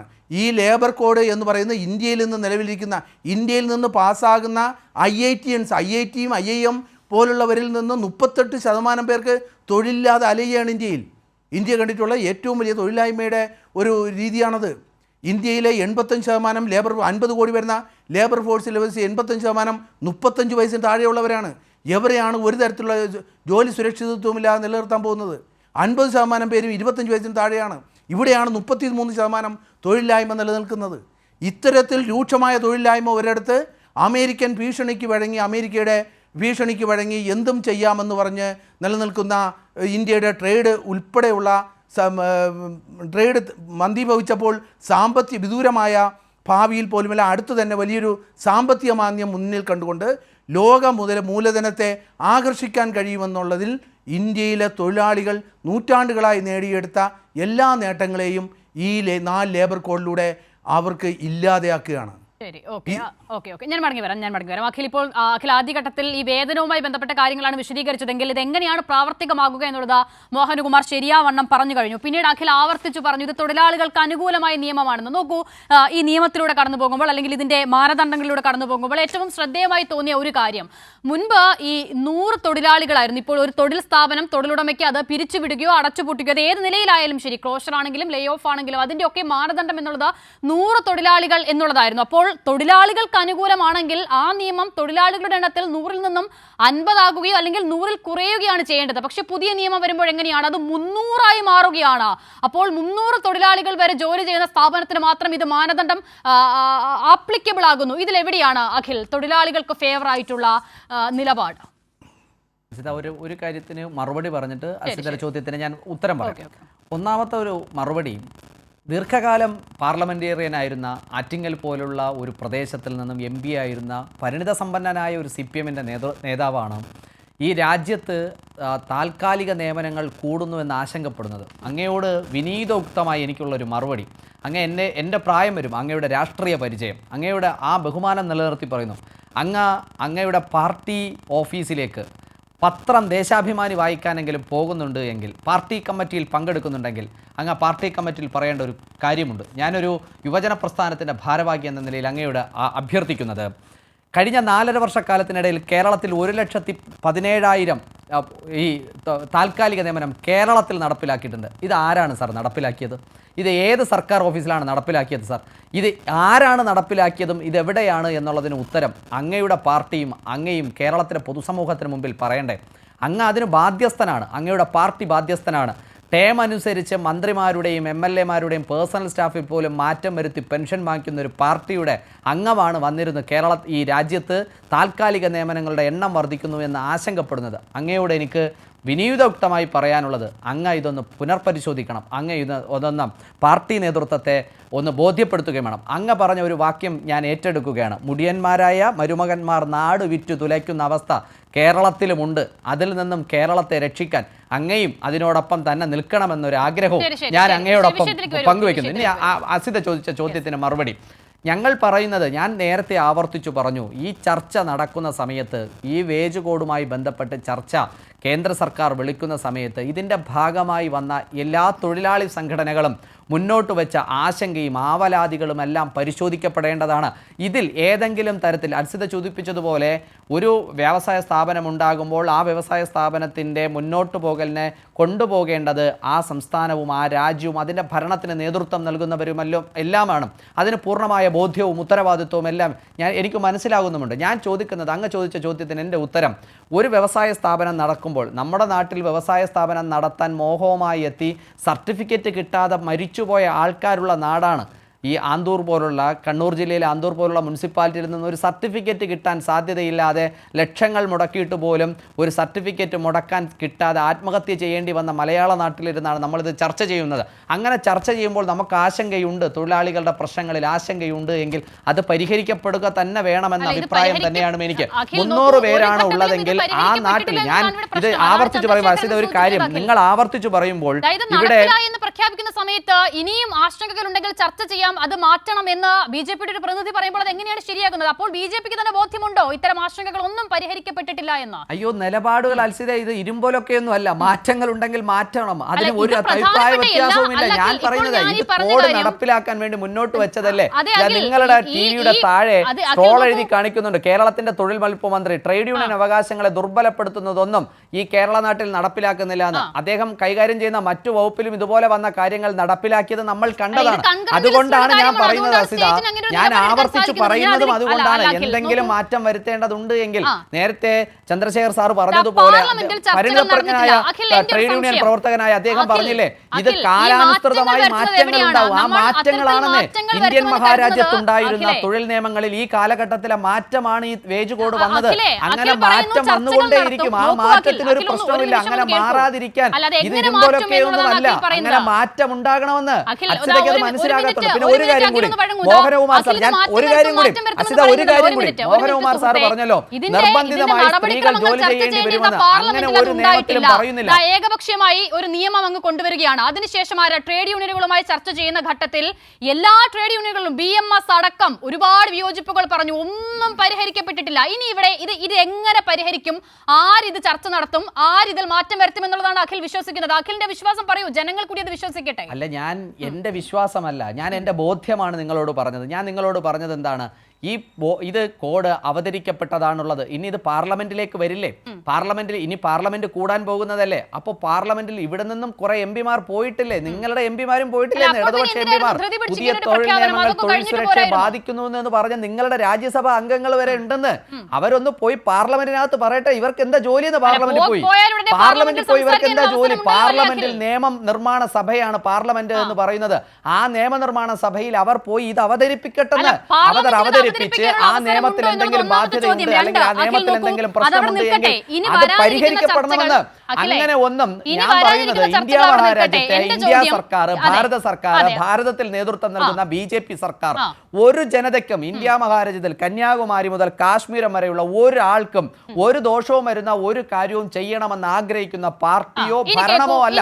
അതുകൊണ്ടാണ് ഞങ്ങൾ പറഞ്ഞത്. നിങ്ങൾ ആവർത്തിച്ചു പറഞ്ഞല്ലോ BMS-ന് എതിർപ്പുണ്ടായിരുന്നു എന്ന്. തൊഴിലാളി സംഘടനകളുടെ ചർച്ച വിളിക്കുന്ന സമയത്ത് BMS-നടക്കം എതിർപ്പുണ്ടായിരുന്നു എന്ന് പറഞ്ഞു. ആ എതിർപ്പിനെ സ്വീകരിച്ചതുകൊണ്ടാണ് ആ എതിർപ്പുകളെ മറികടക്കാൻ, ആ എതിർപ്പുകളെ തിരുത്താൻ, ആ എതിർപ്പുകളെ പരിഹരിക്കാൻ, ആ എതിർപ്പുകളിൽ നിന്ന് മറികടക്കാൻ, പുതിയ കാര്യങ്ങൾ ഉൾപ്പെടുത്താൻ, പുതിയ കാര്യങ്ങൾ കൂട്ടിച്ചേർക്കാൻ തയ്യാറായി ചേർത്ത് വെച്ച് പുതിയ കോഡ് വരുന്നത്. അതെന്താ മനസ്സിലാക്കാത്തത്? നിങ്ങൾ ആവർത്തിച്ച് ഒരു നിങ്ങൾ കള്ളമാണ് പറയുന്നത് എന്ന ബോധ്യം നിങ്ങൾക്കുണ്ടായിട്ടും നിങ്ങൾ എന്തുകൊണ്ടാണ് പറയുന്നത്? ഇത് ഇങ്ങനെയാണ് പ്രശ്നം. ഞാൻ ആവർത്തിച്ച്, നിങ്ങൾ പറഞ്ഞല്ലോ മോഹൻകുമാർ സാർ അതിൻ്റെ കാര്യങ്ങൾ വിശദീകരിച്ചു പറഞ്ഞു. ഞാൻ ആവർത്തിച്ച് അത് തന്നെയാണ് പറഞ്ഞത്. ഈ രാജ്യത്ത് തൊഴിലാളികൾക്കൊരു സുരക്ഷയുണ്ടാകണം. ആ സുരക്ഷ ഉണ്ടാകണമെന്ന് ആഗ്രഹിക്കുന്ന പാർട്ടിയാണ് BJP. ആ സുരക്ഷ ഉണ്ടാകുമെന്ന് തന്നെയാണ് ഈ കോഡിൽ പറയുന്നത്. ഞാൻ ആദ്യം നിങ്ങൾക്ക് ആ കോഡ് വായിച്ചു കേൾപ്പിച്ചപ്പോൾ അതല്ലേ അസിത പറഞ്ഞത്. ഞാൻ നിങ്ങളോട് എന്താണ് പറഞ്ഞത്? അങ്ങനെ തൊഴിലാളികൾക്ക് അനുകൂലമായ നിയമമാണ് നിങ്ങളുടെ ലക്ഷ്യമെങ്കിൽ അഖിൽ, പാർലമെന്റിൽ ചർച്ചകൾ നടന്നിട്ടില്ല. ഈ കാലഘട്ടത്തിലൊന്നും കഴിഞ്ഞ 10 വർഷത്തിലധികമായി ഒരു വിഷയത്തിലും പാർലമെന്റിൽ എന്തെങ്കിലും ചർച്ച നടന്നുകൊണ്ട് മാറ്റം വരുമെന്ന് ഈ രാജ്യം പ്രതീക്ഷിക്കുന്നതുമില്ല. അതുകൊണ്ട് പാർലമെന്റിലെ ചർച്ചകൾ അവിടെ നിൽക്കട്ടെ അഖിൽ. അപ്പോൾ അഖിൽ പറയുന്നു ഇനിയും ചർച്ചകൾ നടത്തും, മാറ്റങ്ങൾ വരുത്തും. ഈ മാറ്റങ്ങളാണ് BMS അടക്കമുള്ള ട്രേഡ് യൂണിയനുകൾ ആവർത്തിച്ച് പറഞ്ഞുകൊണ്ടേയിരുന്നത്. അതൊന്നും നടന്നിട്ടില്ല എന്നത് മാത്രമല്ല, ആ നിയമം അത് പ്രഖ്യാപിക്കപ്പെടുകയും ചെയ്തു. അങ്ങനെയാണെങ്കിൽ എന്തിനായിരുന്നു ഇത്ര ധൃതി പിടിച്ചുള്ള ഒരു പ്രഖ്യാപനം അഖിൽ? ഇതൊക്കെ ചർച്ച ചെയ്ത് പരിഹരിച്ചിട്ട് പോരായിരുന്നോ? എന്റെ കാതലായ ചോദ്യം അഖിൽ ആവർത്തിക്കുന്നു, ഇത് തൊഴിലാളികൾക്ക് അനുകൂലമാണ് എന്നുള്ളത്. 100 തൊഴിലാളികൾ ജോലി ചെയ്തിരുന്ന സ്ഥാപനം അടച്ചുപൂട്ടാമെന്ന വ്യവസ്ഥയിൽ നിന്നും ഒരു പ്രശ്നവുമില്ല. അതായത് 300 ആക്കി ഒറ്റയടിക്കും ഉയർത്തുകയാണ്. മാത്രമല്ല കരാർ നിയമനങ്ങൾ അതൊരു ചെറിയ കാര്യമല്ല അഖിൽ. ചെറിയ ഉദാഹരണങ്ങൾ ചൂണ്ടിക്കാണിച്ചുകൊണ്ട് ഇല്ലാതാക്കാൻ സാധിക്കുന്നതുമല്ല. ഇവിടെ ഇപ്പോൾ എന്താണ് സംഭവിക്കാൻ പോകുന്നത് അഖിൽ? വളരെ ഗുരുതരമായ പ്രശ്നം. മുതലാളിമാർക്ക് അല്ലെങ്കിൽ മാനേജ്മെന്റിന് ഈ 300 പോലും നോക്കൂ, പല സ്ഥാപനങ്ങളിലും 300 തൊഴിലാളികൾ, പെർമനന്റ് സ്റ്റാഫുകളുടെ എണ്ണം വളരെ ഗണ്യമായി വെട്ടിക്കുറയ്ക്കപ്പെടുകയാണ്. മറ്റൊരു ക്ലോസ് ആണ് ഇതിലെ. എന്താണ്? അടിസ്ഥാന സൗകര്യം, ക്ഷമിക്കണം, അടിസ്ഥാന വേതനം അത് അലവൻസുകളുടെ 50% ആനുപാതികമായി വർദ്ധിപ്പിക്കണം. കേൾക്കുമ്പോൾ നല്ല രസമുണ്ട്. അപ്പോൾ അടിസ്ഥാന ശമ്പളവും അങ്ങ് വർദ്ധിക്കുമല്ലോ എന്ന് നമുക്കങ്ങ് തോന്നുകയാണ്. പക്ഷേ CTC-യിൽ ഒരു മാറ്റവും വരുത്താതെയാണ് അടിസ്ഥാന ശമ്പളം വർദ്ധിപ്പിക്കുന്നതിനെ കുറിച്ച് BJP സംസാരിക്കുന്നത് എന്നുള്ളതാണ് അഖിൽ അവിടുത്തെ പ്രശ്നം. അപ്പോഴും പ്രശ്നം എന്താണ്? പെർമനന്റ് സ്റ്റാഫുകളെ നിയമിക്കണോ എന്നുള്ളത് ആരാണ് തീരുമാനിക്കേണ്ടത്? മാനേജ്മെന്റ് ആണ്. അപ്പോൾ കരാർ തൊഴിലാളികളായാൽ ഇവർക്ക് ഇത്തരം ആനുകൂല്യങ്ങൾ വല്ലതുമുണ്ടോ? അവിടെയാണ് പ്രശ്നം. ഇനി ഞാൻ പറയുന്നത് ക്ഷമയോടെ കേൾക്കാൻ അങ്ങയ്ക്കും ബാധ്യതയുണ്ട്. അങ്ങ് ഞാൻ പറയുന്ന ഉത്തരം കൂടി അങ്ങ് കേൾക്കണം. അങ്ങ് വിശാലമായ essay ചോദ്യത്തിന് ഒരു 2 മാർക്കിൽ ഉത്തരം എഴുതാനെങ്കിലും എന്നെ അനുവദിക്കണം. അങ്ങയുടെ ചോദ്യത്തിന് ശമ്പള വേതനം ഉണ്ടാകുന്നതിൽ താൽക്കാലിക നിയമനങ്ങൾ അല്ലെങ്കിൽ താൽക്കാലിക ജീവനക്കാരുടെ ഇതിൽ ബുദ്ധിമുട്ടുണ്ടാകുന്നു എന്ന് പറയുന്നു. ഞാൻ അങ്ങയുടെ എൻ്റെ എളിമമായ ഒരു ചോദ്യം അങ്ങയോട് ചോദിക്കുന്നത്, അങ്ങ് കൈരളിയിലേക്ക് ജോലിക്ക് വരുന്നു. ആദ്യമായി വരുമ്പോൾ സബ് എഡിറ്റർ ട്രെയിനി എന്ന തസ്തികയിലായിരിക്കും അങ്ങ് ജോലിക്കുണ്ടാവുക. ആ ജോലിക്ക് വരുന്ന സമയത്ത് അങ്ങയുടെ CTC-യും അങ്ങയുടെ കയ്യിൽ കിട്ടുന്ന ശമ്പളവും ഒരുപോലെ ആയിരിക്കുമോ? അല്ലല്ലോ. 2, അങ്ങ് അവിടെ നിന്നും സബ് എഡിറ്റർ ട്രെയിനിൽ നിന്നും സബ് എഡിറ്റർ തസ്തികയിലേക്ക് ഉയരുന്നു. അപ്പോഴുള്ള CTC-യും കയ്യിൽ കിട്ടുന്ന ശമ്പളവും ഒരുപോലെ ആയിരിക്കുമോ? അതിൽ നിന്ന് പറയട്ടെ അസിത, പറയട്ടെ. നിങ്ങൾ ഈ നാട്ടിലെ ജനങ്ങളെ ഇങ്ങനെ കള്ളം പറഞ്ഞ് ഇങ്ങനെ പറ്റിക്കരുത്. ഞാൻ തൊഴിലാളിയായി കൈരളിയിലെ ജീവനക്കാരിയാണ്. അങ്ങ് ജീവനക്കാരി എന്ന നിലയിൽ അങ്ങ് തൊഴിലാളി പക്ഷത്തെ വിഷയമാണ് ചർച്ച ചെയ്യുന്നതെങ്കിൽ അങ്ങ് തൊഴിലാളിയാണ്. ഇപ്പോൾ അങ്ങ് തൊഴിലാളിയാണ്. അങ്ങ് കൈരളിയിലെ തൊഴിലാളിയാണ്. അങ്ങ് കൈരളിയിലെ തൊഴിലാളിയാണ്. അപ്പോൾ അങ്ങയുടെ വേതനത്തിന്റെ കാര്യത്തിലാണ് ഞാൻ പറഞ്ഞത്. അങ്ങ് തൊഴിലാളിയാണ്. ഞാൻ പറയട്ടെ, 15 മിനിറ്റ് എടുത്ത് എന്നോട് ചോദ്യം ചോദിച്ചപ്പോൾ ഞാൻ മിണ്ടാതെ ക്ഷമയോടെ കേട്ടിരുന്നത് എനിക്ക് പറയാൻ ഉത്തരവുള്ളത് കൊണ്ടാണ്. എനിക്ക് പറയാൻ ഉത്തരവുള്ളത് കൊണ്ടാണ്. 15 മിനിറ്റ് എടുത്ത് എന്നോട് ചോദ്യം ചോദിച്ചപ്പോൾ ഞാൻ ഉത്തരം പറയുന്നത് സമയത്ത് ഇത്ര കാലയളവിലേക്ക് എന്ന് പറഞ്ഞല്ല എന്നെ ഇവിടെ ജോലിക്ക് എടുത്തിരിക്കുന്നത്. ഈ നിയമത്തിന്റെ മാനദണ്ഡങ്ങളിൽ ഫിക്സഡ് ടൈം എംപ്ലോയി എന്ന് പറഞ്ഞൊരു പുതിയ ടേം തന്നെ ഉണ്ടാക്കിയിരിക്കുകയാണ്. നമ്മൾ ആദ്യം ഇതുവരെ അത് കേട്ടിട്ടില്ല. അപ്പോൾ എപ്പോൾ വേണമെങ്കിലും പിരിച്ചുവിടാവുന്ന അല്ലെങ്കിൽ 2 വർഷത്തേക്കോ 1 വർഷത്തേക്കോ കരാർ അടിസ്ഥാനത്തിൽ നിയമിക്കുന്ന ഒരു തൊഴിലാളിക്ക് എങ്ങനെയാണ് ശമ്പളം ആനുപാതികമായി കൂടുന്നതിനനുസരിച്ച് CTC-യും കൂടുക? അയ്യോ അസിതയ്ക്ക് ഞാൻ പറഞ്ഞത് ഒരു മിനിറ്റ് അഖിൽ, അത് അദ്ദേഹം വിശദീകരിക്കും. വിദഗ്ധനാണല്ലോ. ഉത്തരം കൂടി കേട്ടിട്ട് അഖിൽ പറഞ്ഞത് തെറ്റാണ്. നിങ്ങൾ 15 മിനിറ്റ് ചോദ്യം അല്ല, അഖിൽ പറഞ്ഞത് തെറ്റാണ്. അഖിൽ പറഞ്ഞത് തെറ്റാണ്. തെറ്റിദ്ധരിപ്പിക്കുന്ന ഒരു കാര്യത്തിന് വേണ്ടി സമയം ചെലവഴിക്കരുത്. അദ്ദേഹം വിശദീകരിക്കും. തെറ്റിദ്ധാരണ. ഇത് കൈരളി കാണുന്ന മലയാളികളുടെ ബോധത്തെ, കൈരളി കാണുന്ന മലയാളികളുടെ മനസാക്ഷിയെ, കൈരളി കാണുന്ന ഏതെങ്കിലും ഒരു CIT-യുടെ തൊഴിലാളി ഉണ്ടെങ്കിൽ പോലും നിങ്ങൾ അവരെ പറ്റിക്കുകയാണെന്ന്. നിങ്ങൾ അവരെ പറ്റിക്കുകയാണ്. ഇങ്ങനെ കള്ളം പറഞ്ഞ് പറ്റിക്കരുത്. തൊഴിൽ ചെയ്യുന്ന ആൾക്ക് തൊഴിൽ ചെയ്യുന്നതിനനുസരിച്ചുള്ള കൂലി വേണം. CTC കൈ കൊടുത്താൽ പോരാ, ശമ്പളം കൈ കൊടുക്കണം. CTC അല്ല കൈ കൊടുക്കേണ്ടത്, ശമ്പളമാണ് കൈ കൊടുക്കേണ്ടത്. അത് മാനേജ്മെന്റ് ആണ് തീരുമാനിക്കേണ്ടത്. CTC കൈ കൊടുക്കുന്ന സമയത്ത് മറ്റൊരു സ്ഥലത്തേക്ക് ജോലിക്ക് പോകുമ്പോൾ ആ CTC-യുടെ പേപ്പർ കൊണ്ട് മാനേജ്മെന്റിനെ കൈ കൊടുക്കാനേ സാധിക്കൂ. കയ്യിൽ കിട്ടുന്ന ശമ്പളവും CTC-യും തമ്മിൽ ഒരു തരത്തിലും തുല്യതയിൽ വരില്ല. പിന്നെ മറ്റൊരു കാര്യം കൂടി പറയേണ്ട കാര്യമുണ്ട്. നിങ്ങൾ ഒരു മിനിറ്റ് ഒന്ന് നിശബ്ദമായിരിക്കും. മോഹനകുമാർ പറയൂ സാർ. എന്താണ് ചോദ്യം കേട്ടില്ല, ഒന്ന് ആവർത്തിക്കാമോ? സാർ, ഇവിടെ അഖിൽ പറഞ്ഞത് ഈ നിലയിൽ തൊഴിലാളികളുടെ എല്ലാ അവകാശങ്ങളെ കുറിച്ചും സംരക്ഷിത സമയത്താണ് ഞാൻ ചോദിക്കുന്നത്.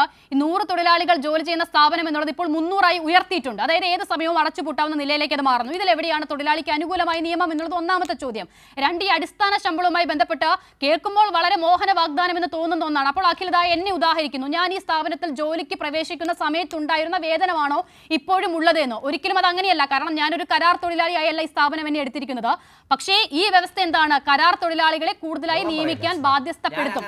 ഫിക്സഡ് ടേം എംപ്ലോയി എന്ന് പറഞ്ഞൊരു വ്യവസ്ഥ തന്നെ ഇതിലുണ്ട്. അഖിൽ അത് അഡ്രസ് ചെയ്യുന്നതേ ഇല്ല. പറയൂ സാർ, പറയൂ.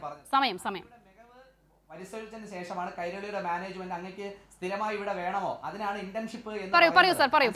അഖിൽ ഒരു മിനിറ്റ് അഖിൽ, ഞാൻ വരാം. നോക്കൂ, ഇവിടെ നടക്കുന്ന ചർച്ചയിൽ നമ്മൾ വ്യക്തിപരമായി ഒരാളുടെ തൊഴിലവസരങ്ങളും അയാൾക്ക് കിട്ടുന്ന പേയ്മെൻറ്റും സാലറിയും ജോലി ചെയ്യുന്ന സ്ഥാപനമൊക്കെ ഒരു പ്രധാനപ്പെട്ട ഒബ്ജക്റ്റ് ആക്കി എടുത്തുകൊണ്ട് ചർച്ച ചെയ്യുന്നത് ചർച്ച ഒരിടത്തും എത്തില്ല. അതല്ല നമ്മുടെ ചർച്ചാ വിഷയം. ഇന്ത്യയിലെ 50 കോടി ജനങ്ങളെ സംബന്ധിച്ചുള്ള ചർച്ചയാണ്. ആ ചർച്ചയുടെ ഒരു പ്രധാനപ്പെട്ട പ്രത്യേകത ഈ കോഡ് ഓൺ വേജസ്, നമ്മുടെ ഈ വേതനത്തെക്കുറിച്ചുള്ള കോഡിൽ ഏറ്റവും ഗുരുതരമായ മാറ്റങ്ങളാണ് വരുത്തിയിരിക്കുന്നത്. ഇതിനെ ആദ്യം ഇത് ചർച്ചയ്ക്ക് വന്ന 2019 കോഡ് ഓൺ വേജസ് ചർച്ചയ്ക്ക് വന്നപ്പോൾ BMS-ഉം INTUC ഉൾപ്പെടെയുള്ള സംഘടനകൾ എതിർത്തതാണ്. INTUC ശക്തമായി എതിർത്തതാണ്. അതിലെന്താണ് സംഭവിച്ചിരുന്നത്? വർക്കർ എംപ്ലോയർ എന്ന് പറഞ്ഞ് പരസ്പരം ഇതിനെ വേർതിരിക്കാതെ രണ്ടിനെയും ഒന്നാക്കി എടുത്തിട്ട് 18,000 രൂപ മാസശമ്പളത്തിൽ കൂടുതൽ ഉള്ള ആളുകളെ വർക്കറായി പരിഗണിക്കുന്നില്ല.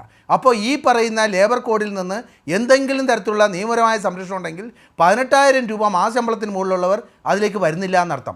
അവിടെ വളരെ ഒരിക്കലും ഇന്നത്തെ നിലയിൽ ഒരിക്കലും പരിഹരിക്കാൻ പറ്റാത്ത അവ്യക്തത നിലനിൽക്കുന്നുണ്ട്. മറ്റൊന്ന്, ഏറ്റവും ഗുരുതരമായ മറ്റൊരു വീഴ്ച എന്ന് പറയുന്നത് ഇന്ന് നിലവിലിരിക്കുന്ന നമ്മുടെ INTUC-യുടെ അദ്ദേഹത്തിനും ഇത് ഡോക്ടർ സമ്പത്ത് എംപിക്കും എല്ലാം വളരെ വ്യക്തമായി അറിയാവുന്ന കാര്യങ്ങളാണ്. നോക്കൂ, നമ്മുടെ PF എന്ന് പറയുന്നത്, പ്രോവിഡൻറ്റ് ഫണ്ട് എന്ന് പറയുന്നത്, എംപ്ലോയീസ് കോൺട്രിബ്യൂട്ടറി പ്രോവിഡൻറ്റ് ഫണ്ട് എന്ന് പറയുന്നത് നിങ്ങൾക്ക് കിട്ടുന്ന ശമ്പളത്തിൻ്റെ മൊത്തം ശമ്പളത്തിൻ്റെ 12% തൊഴിലാളി പ്രോവിഡൻറ്റ് ഫണ്ടിലേക്ക് അടയ്ക്കുമ്പോൾ ആ സ്ഥാപനവും 12% പ്രോവിഡൻറ്റ് ഫണ്ടിലേക്ക് അടയ്ക്കണം. അതാണ് ഇപ്പോൾ നിലവിലിരിക്കുന്ന നിയമം. ഇതിനെ 2% കുറച്ചു, 10% 10% അടച്ചാൽ മതി. ഇനി അതായത് കോസ്റ്റ് ടു എംപ്ലോയർ കുറച്ചിരിക്കുകയാണ്. ഇതാർക്ക് വേണ്ടിയാണ്? തൊഴിലാളിക്ക് വേണ്ടിയാണോ? തൊഴിലാളിക്ക് ഒന്നാമത്തെ കാര്യം സ്ഥിരമായ തൊഴിലവസരങ്ങളില്ല, അതിന് ഉണ്ടാവാനും പോകില്ല. അഗ്നിവീർ പോലെയാണ് ഇനി എല്ലാ തൊഴിലവസരങ്ങളും. രണ്ടാമത്, അയാൾ പെൻഷനായി അയാൾ റിട്ടയർ ചെയ്ത് പോകുമ്പോൾ എന്തെങ്കിലും ഒരു തുക പിന്നെയുള്ള ജീവിതത്തിന്, ശിഷ്ടജീവിതത്തിന് കിട്ടുന്നത് അതുമില്ലാതായി. ഇനി എങ്ങനെയാണ് ഈ 12% വരുന്നത്? Basic play plus dearness allowance, അതാണ് ശമ്പളത്തിന് നിർവഹിച്ചിരിക്കുന്നത്. അയാളുടെ HRA, അയാളുടെ വീട്ട് അലവൻസ്, ഹെൽത്ത് മെഡിക്കൽ അലവൻസ്, മറ്റ് അയാൾക്ക് കിട്ടുന്ന സിറ്റി കോമ്പൻസേറ്ററി അലവൻസ് പോലെയുള്ള നഗരങ്ങളിലുള്ള ഇതൊന്നും ഈ ശമ്പളത്തിൻ്റെ കൂട്ടത്തിൽ കൊടുത്തിട്ടില്ല. എന്ന് പറഞ്ഞാൽ ഈ എംപ്ലോയർ ഇടേണ്ട 10%-ആയി 12-ൽ നിന്ന് കുറച്ചത് മാത്രമല്ല, ആ തുക തന്നെ ഗണ്യമായി കുറയ്ക്കുകയും ചെയ്തിട്ടുണ്ട് ഇതിനകത്ത്. ഇതെല്ലാം വളരെ ഗൗരവമായ കാര്യങ്ങളാണ്. മറ്റൊന്ന്, തൊഴിലാളികളുടെ ജനാധിപത്യമായ അവകാശം, അത് കോളേജ് അധ്യാപകരായാലും IAS ഉദ്യോഗസ്ഥരായാലും പിയൂൺ ജോലി ആരായാലും ജനാധിപത്യപരമായ അവകാശങ്ങൾ വളരെ പ്രധാനമാണ്. നിങ്ങൾക്കൊരു സ്ട്രൈക്കിന് ഒരു തൊഴിലാളിയെ ഒരു കാരണവുമില്ലാതെ പിരിച്ചുവിട്ട് കഴിഞ്ഞാൽ അയാൾക്ക് പിറ്റേ ദിവസം തൊഴിലാളികൾക്ക് സമരം ചെയ്യാൻ പറ്റില്ല. ഇനി 64 ദിവസം അവർ നോക്കിയിരിക്കണം. 64 ദിവസം 2 മാസത്തേക്ക് മുമ്പേ നോട്ടീസ് കൊടുക്കണം. 2 മാസം കഴിയുമ്പോൾ ഈ പിരിച്ചുവിട്ട തൊഴിലാളി ഇവിടെ പോവും. ഇപ്പം നിലവിലിരിക്കുന്ന നിയമം 14 ദിവസമാണ്.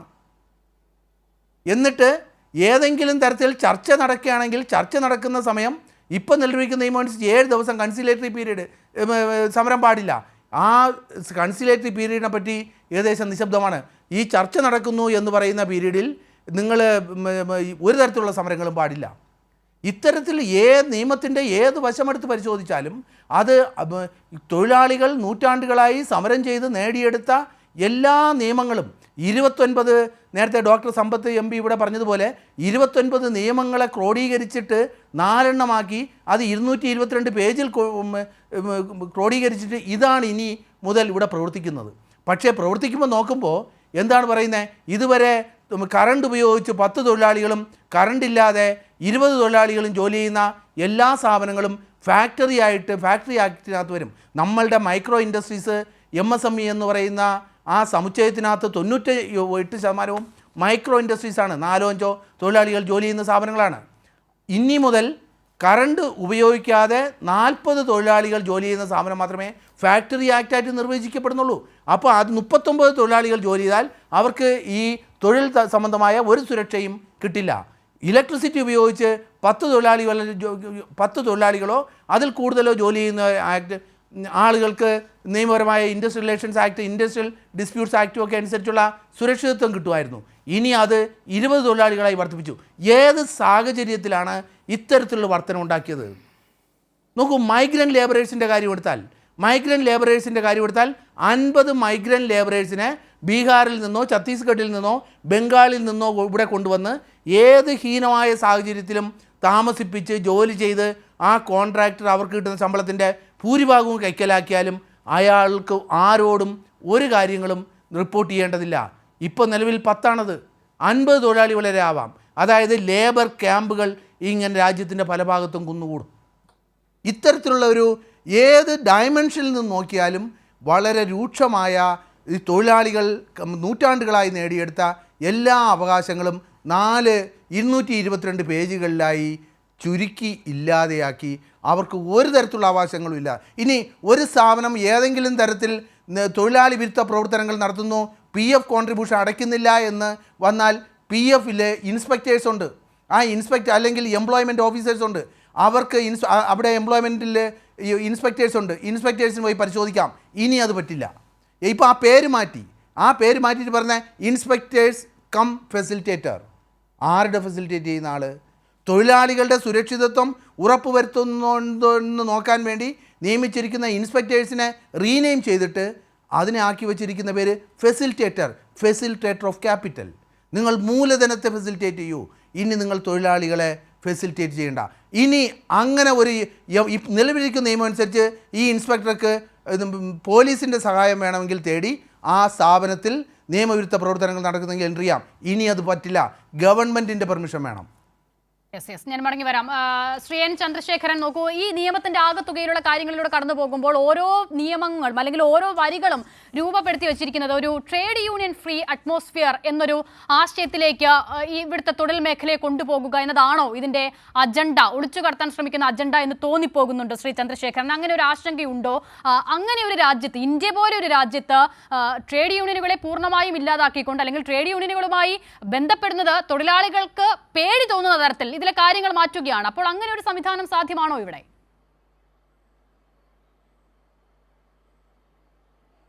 അല്ല, ഇത് സാധ്യമാണോ ഇല്ലയോ എന്നുള്ളതിനേക്കാൾ ഉപരി ഈസ് ഓഫ് ഡൂയിങ് ബിസിനസ് അല്ലെങ്കിൽ മുതലാളി പക്ഷത്ത് നിന്നുകൊണ്ട്, ഇൻവെസ്റ്ററുടെ പക്ഷത്ത് നിന്നുകൊണ്ട് അദ്ദേഹത്തിന് സൗകര്യങ്ങൾ ഒരുക്കുന്ന അല്ലെങ്കിൽ ആ സംവിധാനത്തിന് സൗകര്യങ്ങൾ ഒരുക്കുന്ന നിയമനിർമ്മാണമാണ് ഈ രാജ്യത്ത് നടപ്പാക്കുന്നത്. അതിപ്പം ഒരു RSS അജണ്ടയാണ്. അതിപ്പം നമ്മൾ ഇവിടെ ചർച്ച ചെയ്ത് പരിഹരിക്കാവുന്ന വിഷയം അല്ലെങ്കിൽ പോലും ആകെ മൊത്തം നമ്മൾ നോക്കുമ്പോൾ ഇന്ന് വരെ നമ്മുടെ രാജ്യത്ത് അഭിമാനത്തോടുകൂടി ജോലി ചെയ്യാൻ അന്തരീക്ഷമുണ്ടായിരുന്ന രാജ്യത്ത് ഇനി അങ്ങനെ തൊഴിലാളിക്ക് അവകാശമില്ലാതെ ആകുന്നു എന്നുള്ളതാണ് ഇതിൻ്റെ കാതലായ പ്രശ്നം.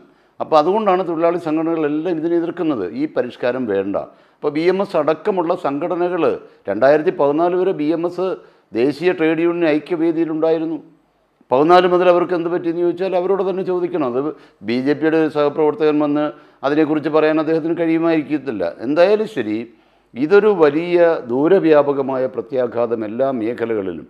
പണിയെടുക്കുന്ന തൊഴിലാളിയുടെ ജീവനാംശങ്ങൾ ഇല്ലാതായി പോകുന്ന, അവൻ്റെ സാമൂഹ്യ സുരക്ഷ ഇല്ലാതായി പോകുന്ന, അവന് ശമ്പളം കൃത്യമായി കൊടുക്കാൻ കഴിയുന്ന ഒരു തൊഴിലവകാശങ്ങൾ ഇല്ലാതെ വരുന്ന മുതലാളി പക്ഷത്ത് മാത്രം നിൽക്കുന്ന ഒരു വലിയ അജണ്ടയുടെ ഭാഗമാണ് ഈ രാജ്യത്ത് നടപ്പാക്കുന്നത്. അവിടെ അന്തർദേശീയ മാനദണ്ഡങ്ങൾ ലംഘിക്കപ്പെടുന്നു. ഗവൺമെൻറ് അനുസരിക്കേണ്ടി വരുന്ന എല്ലാ നിയമങ്ങളും അവരില്ലാതാക്കുന്നു. ഇവിടെ മുതലാളി പക്ഷത്ത് മാത്രം നിന്നുകൊണ്ട് ഇപ്പോൾ അത് അഖില് എനിക്ക് അറിഞ്ഞുകൂടാ, അദ്ദേഹത്തിൻ്റെ ഈ കാര്യത്തിലുള്ള ഒരു ധാരണ എന്താണെന്ന് എനിക്ക് അറിഞ്ഞുകൂടാ. എന്തായാലും ശരി, അദ്ദേഹം പറഞ്ഞതൊക്കെ നമ്മൾ കേട്ടു. പക്ഷേ BJPയുടെ ഒരു അജണ്ട ഈ രാജ്യം ഒരു സമ്പന്ന വിഭാഗത്തിൻ്റെ അല്ലെങ്കിൽ മുതൽ മുടക്കുന്നവരുടെ ഒരു പറുദീസയായി മാറ്റുക എന്നുള്ളത് മാത്രമാണ്. പണിയെടുക്കുന്ന കർഷകരായാലും പണിയെടുക്കുന്ന തൊഴിലാളികളായാലും അവരൊന്നും വേണമെങ്കിൽ ജോലി ചെയ്ത് ജീവിച്ചാൽ മതി, കിട്ടുന്നത് വാങ്ങി ജീവിക്കട്ടെ എന്ന് പറയുന്ന ഒരു അന്തരീക്ഷം, അതൊരു കൂടിയാലോചന. ഇപ്പോൾ അദ്ദേഹം പറഞ്ഞു, അത് അദ്ദേഹത്തിൻ്റെ അറിവില്ലായ്മ കൊണ്ട് പറഞ്ഞാണെന്ന് എനിക്ക് തോന്നുന്നു. കേന്ദ്ര ഗവൺമെൻറ് പാർലമെൻറ്റിൽ ഏകപക്ഷീയമായി പാസ്സാക്കി 2019-ലും 20-ലും കൂടി പാസ്സാക്കിയ 4 ലേബർ കോഡുകൾ 2025 നവംബർ മാസം 21-ാം തീയതി നടപ്പാക്കി നോട്ടിഫൈ ചെയ്ത് കഴിഞ്ഞിട്ട് ഇവിടെ ചെന്ന് പാർലമെൻറ്റിൽ ചെന്ന് ചർച്ച ചെയ്യാമെന്ന് പറഞ്ഞ് അതിൻ്റെ ഒരു ധാരണ പെശകാണെന്ന് എനിക്ക് തോന്നുന്നു. അപ്പോൾ പാർലമെന്റ് ചർച്ച ചെയ്താൽ ഫലിക്കാത്ത കാര്യം ആരോട് പറയാൻ നമുക്ക് ഉത്തരവാദിത്തപ്പെട്ട ആളുകളുണ്ടോ അവരോടൊന്നും പറയാൻ കഴിയാത്തത്. ലേബർ ഇൻസ്പെക്ഷൻ എന്ന് പറയുന്ന സംവിധാനം ഇല്ലാതാകുന്നു, ലേബർ കോടതികൾ ഇല്ലാതാകുന്നു. എന്തെല്ലാം ദുരന്തമാണ് ഇതുകൊണ്ട് വരാൻ പോകുന്നുള്ള ഭാവി നമുക്ക് കാണാം. കുറച്ചുകൂടെ മുന്നോട്ട് പോകുമ്പോൾ അന്തർദേശീയ സംഘടന തന്നെ ഇടപെടേണ്ട സാഹചര്യം ഉണ്ടാകും എന്നുള്ളതിന് ഒരു സംശയവും വേണ്ട. ശരി doctor A Sampath, doing business easy എന്നുള്ള ആശയം തന്നെ അടിസ്ഥാനപരമായി ഒരു കോർപ്പറേറ്റ് വൽകൃതമായിക്കൊണ്ടിരിക്കുന്ന രാജ്യത്ത് അത് കോർപ്പറേറ്റുകളെ സംരക്ഷിക്കാനുള്ളതാണ് എന്നുള്ളത് ഉറപ്പാണ്. അപ്പോൾ അവിടെയാണ് ഇങ്ങനെ ഒരു ചട്ടം വരുന്നത്. അഖിൽ പറയുന്നത് കേരളത്തിൽ നടക്കുമുള്ള MP-മാർക്ക് ഇനിയും പാർലമെന്റിൽ ഈ വിഷയം അവതരിപ്പിക്കാനുള്ള സമയമുണ്ടല്ലോ, ചർച്ചകൾ നടക്കും, മാറ്റങ്ങൾ വരുമെന്ന് അവർ പ്രതീക്ഷിക്കുന്നു എന്നുള്ളതാണ്. ഈ ഒരു നിയമം വരുന്ന ഘട്ടത്തിൽ പോലും എതിർ ശബ്ദങ്ങളെ ഒന്നും കേട്ടിട്ടില്ല പാർലമെന്റ്. ഇക്കാര്യത്തിൽ മാത്രമല്ല, തുടർച്ചയായി നമ്മൾ അത് തന്നെയാണ് കാണുന്നത്. അപ്പോൾ അങ്ങനെ ഒരു ജനാധിപത്യം ആ നിലയിലേക്ക് മാറുന്ന കാലത്ത് ഇനിയും എവിടെ നിന്നും നീതി കിട്ടുമെന്നുള്ളതാണ് പ്രതീക്ഷിക്കേണ്ടത്.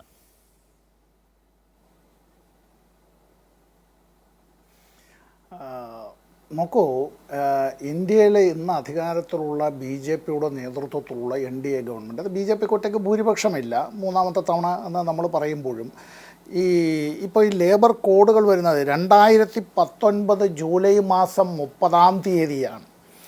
ഈ ലോക്സഭയും ഓഗസ്റ്റ് 2-ാം തീയതി 2019 ആണ്ടിൽ ഈ ലേബർ കോഡ് പാസ്സാക്കുന്നത്. ഈ 4 ലേബർ കോഡുകളും പാസ്സാക്കുന്നത് ഇടതുപക്ഷ MP-മാരെ കൂട്ടത്തോടെ സസ്പെൻഡ് ചെയ്തുകൊണ്ടാണ്. ഇപ്പോൾ ആസിതയുടെ ചോദ്യത്തിന് എന്താ ഈ നമ്മൾ ഈ പുരാണത്തിൽ ഈ യമനോട് മാർക്കണ്ഡേയൻ ചോദിച്ചൊരു ചോദ്യമുണ്ട്. ഈ യമൻ വല്ലാതെ അസ്വസ്ഥനാകുമ്പോൾ, അത് ഈ അസുഖകരമായ ചോദ്യങ്ങൾ ചോദിക്കുമ്പോൾ യമൻ അസ്വസ്ഥനാകുമ്പോൾ ഈ മാർക്കണ്ഡേയൻ പറഞ്ഞത്, യമദേവ് आपके क्रोध मेरी प्रश्न की उत्तर नहीं है, യമദേവ് आपकी क्रोध मेरी प्रश्न की उत्तर नहीं है എന്ന് പറഞ്ഞതുപോലെ BJP നേതാക്കളോട് നമ്മൾ അങ്ങനെ പറയേണ്ടി വരും. കാരണം അവർ പറയുന്നതാണ് ശരിയെന്നും അവർ ഏതെല്ലാം നിഷേധിക്കുന്നുവോ അതെല്ലാം നമ്മൾ അപ്പോഴി വിഴുങ്ങിക്കോണം എന്നുമുള്ളൊരു നിലപാടിലേക്ക്, ആപ് ചുപ് രഹോ എന്ന് പറയുന്ന നിലപാടിലേക്ക് എത്തുമ്പോൾ എൻ്റെ വിനീതമായ ചോദ്യം, ഇനി മിനിമം വേജസ് ആക്ട് ഉണ്ടോ? പേയ്മെൻറ്റ് ഓഫ് വേജസ് ആക്ട് ഉണ്ടോ? പേയ്മെൻറ്റ് ഓഫ് ബോണസ് ആക്ട് ഉണ്ടോ? ഈക്വൽ റെമ്യൂണറേഷൻ ആക്ട് ഉണ്ടോ? ചെയ്ത ജോലിക്കുള്ള കൂലി ശമ്പളം കൃത്യമായി നൽകാതിരുന്നാൽ, ഇതുമായി ബന്ധപ്പെട്ടുള്ള ബോണസ് നൽകാതെയിരുന്നാൽ, മിനിമം വേതനം നൽകാതെയിരുന്നാൽ, ഇത്തരം കാര്യങ്ങളിൽ നൽകേണ്ടതായ തുകയുടെ 10 ഇരട്ടി അടക്കം പിന്നെ അതിൻ്റേതായിട്ടുള്ള മറ്റ് ശിക്ഷാ നടപടികളും തൊഴിലുടമ നേരിടണം എന്നുള്ളത് ഇവിടെ നമ്മൾ പൂർണ്ണമായി നീക്കം ചെയ്യുകയാണ്. എന്ന് വെച്ചാൽ തൊഴിലാളി ഒരു മനുഷ്യനാണ് എന്നുള്ള ആ നിലപാടേ ഇവിടെയില്ല. തൊഴിലാളി ഒരു ഉപകരണം മാത്രമാണ്, തൊഴിലാളി ഒരു യന്ത്രം മാത്രമാണ്, തൊഴിലാളി ഒരു അടിമ മാത്രമാണ്. ഫാക്ടറീസ് ആക്ടിന് നിലവിലുണ്ടോ? അപകടകരമായ പണിയാണ് മൈനുകളിൽ, ഖനികളിൽ, ആ മൈൻസ് ആക്ടിന് നിലവിലുണ്ടോ? Dock workers safety health welfare അതെല്ലാം ചേർന്നിട്ടുള്ളത് ആ ആക്ട് നിലവിലുണ്ടോ? ഈ the building and other construction workers ആക്ടിന് നിലവിലുണ്ടോ? പ്ലാന്റേഷൻ ലേബർ ആക്ടിൻ്റെ കാര്യം നേരത്തെ ഇവിടെ പറയുകയുണ്ടായി. ഇവിടെ ഇത്തരം കാര്യങ്ങൾ ഇവിടെ നിലവിലില്ല എന്നുള്ളത് മാത്രമല്ല, ഇത് കോടാക്കെല്ലാം മാറ്റുന്നതിൻ്റെ മാത്രമല്ല, ഇൻഡസ്ട്രിയൽ ഡിസ്പ്യൂട്ട് ആക്ട് ഉണ്ടോ? വ്യവസായ തർക്ക നിയമം, തൊഴിലുടമയും തൊഴിലാളിയും തമ്മിലുള്ള തർക്കമുണ്ടെങ്കിൽ ആ തർക്കത്തെ സംബന്ധിച്ച് നിഷ്പക്ഷമായി അത്തരത്തിൽ ഒരു ജുഡീഷ്യൽ അല്ലെങ്കിൽ ഒരു ക്വാസി ജുഡീഷ്യൽ ബോഡി ഇക്കാര്യം തീരുമാനിക്കുക എന്നുള്ളതിന് പകരം ഭരണകൂടം തന്നെ തൊഴിലുടമയോടൊപ്പം, മുതലാളിയോടൊപ്പം, മുതൽ മുടക്കിനോടൊപ്പം, മൂലധനത്തോടൊപ്പം ചേരുകയാണ്. ആ തുലാസ് അങ്ങനെ തന്നെ ഒരു ഭാഗത്തേക്ക് കൊണ്ട് അത് ടിൽറ്റ് ചെയ്യപ്പെടുകയാണ്. എംപ്ലോയീസ് കോമ്പൻസേഷൻ ആക്ട് ഉണ്ടോ? Employees provident fund and miscellaneous provisions act ഉണ്ടോ? അത് 1952 നിലവിൽ വന്ന പേയ്മെന്റ് ഓഫ് ഗ്രാറ്റുവിറ്റി ആക്ട് ഉണ്ടോ? മെറ്റേണിറ്റി ബെനിഫിറ്റ് ആക്ട് ഉണ്ടോ? സ്ത്രീകൾ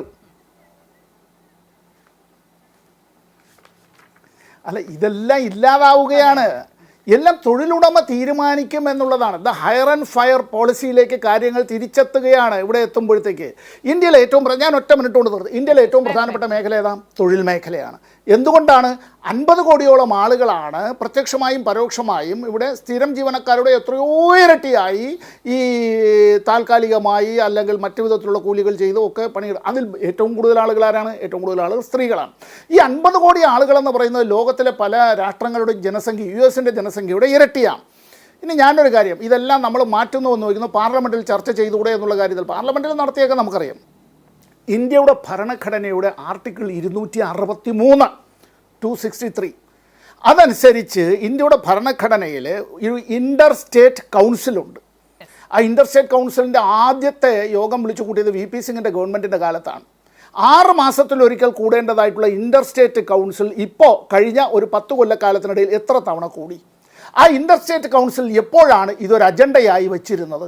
വിവിധ സംസ്ഥാനങ്ങളിലെ കാര്യങ്ങൾ. ഞാൻ നിർത്തുന്നതിന് മുമ്പ് ഒരു കാര്യം, BMS-ൻ്റെ ആന്ധ്രാപ്രദേശ് ഘടകം, ആന്ധ്രാപ്രദേശിലെ സർക്കാർ ഈ പറയുന്നതായിട്ടുള്ള ഈ ലേബർ കോഡിൽ പറഞ്ഞിട്ടുള്ള കാര്യങ്ങൾ വളരെ രാജാവിനേക്കാൾ രാജഭക്തിയോടുകൂടി നടപ്പാക്കുന്നതിന്, കൊല്ലുന്ന രാജാവിനെ തിന്നുന്ന മന്ത്രി പോലെ നടപ്പാക്കാൻ ആന്ധ്രാപ്രദേശ് സർക്കാർ തീരുമാനിച്ചപ്പോൾ BMS-ൻ്റെ ആന്ധ്രാപ്രദേശ് ഘടകം ശക്തമായി രംഗത്ത് വന്നിരിക്കുന്നു, ഞങ്ങളിതിനെ എതിർക്കും എന്നത്.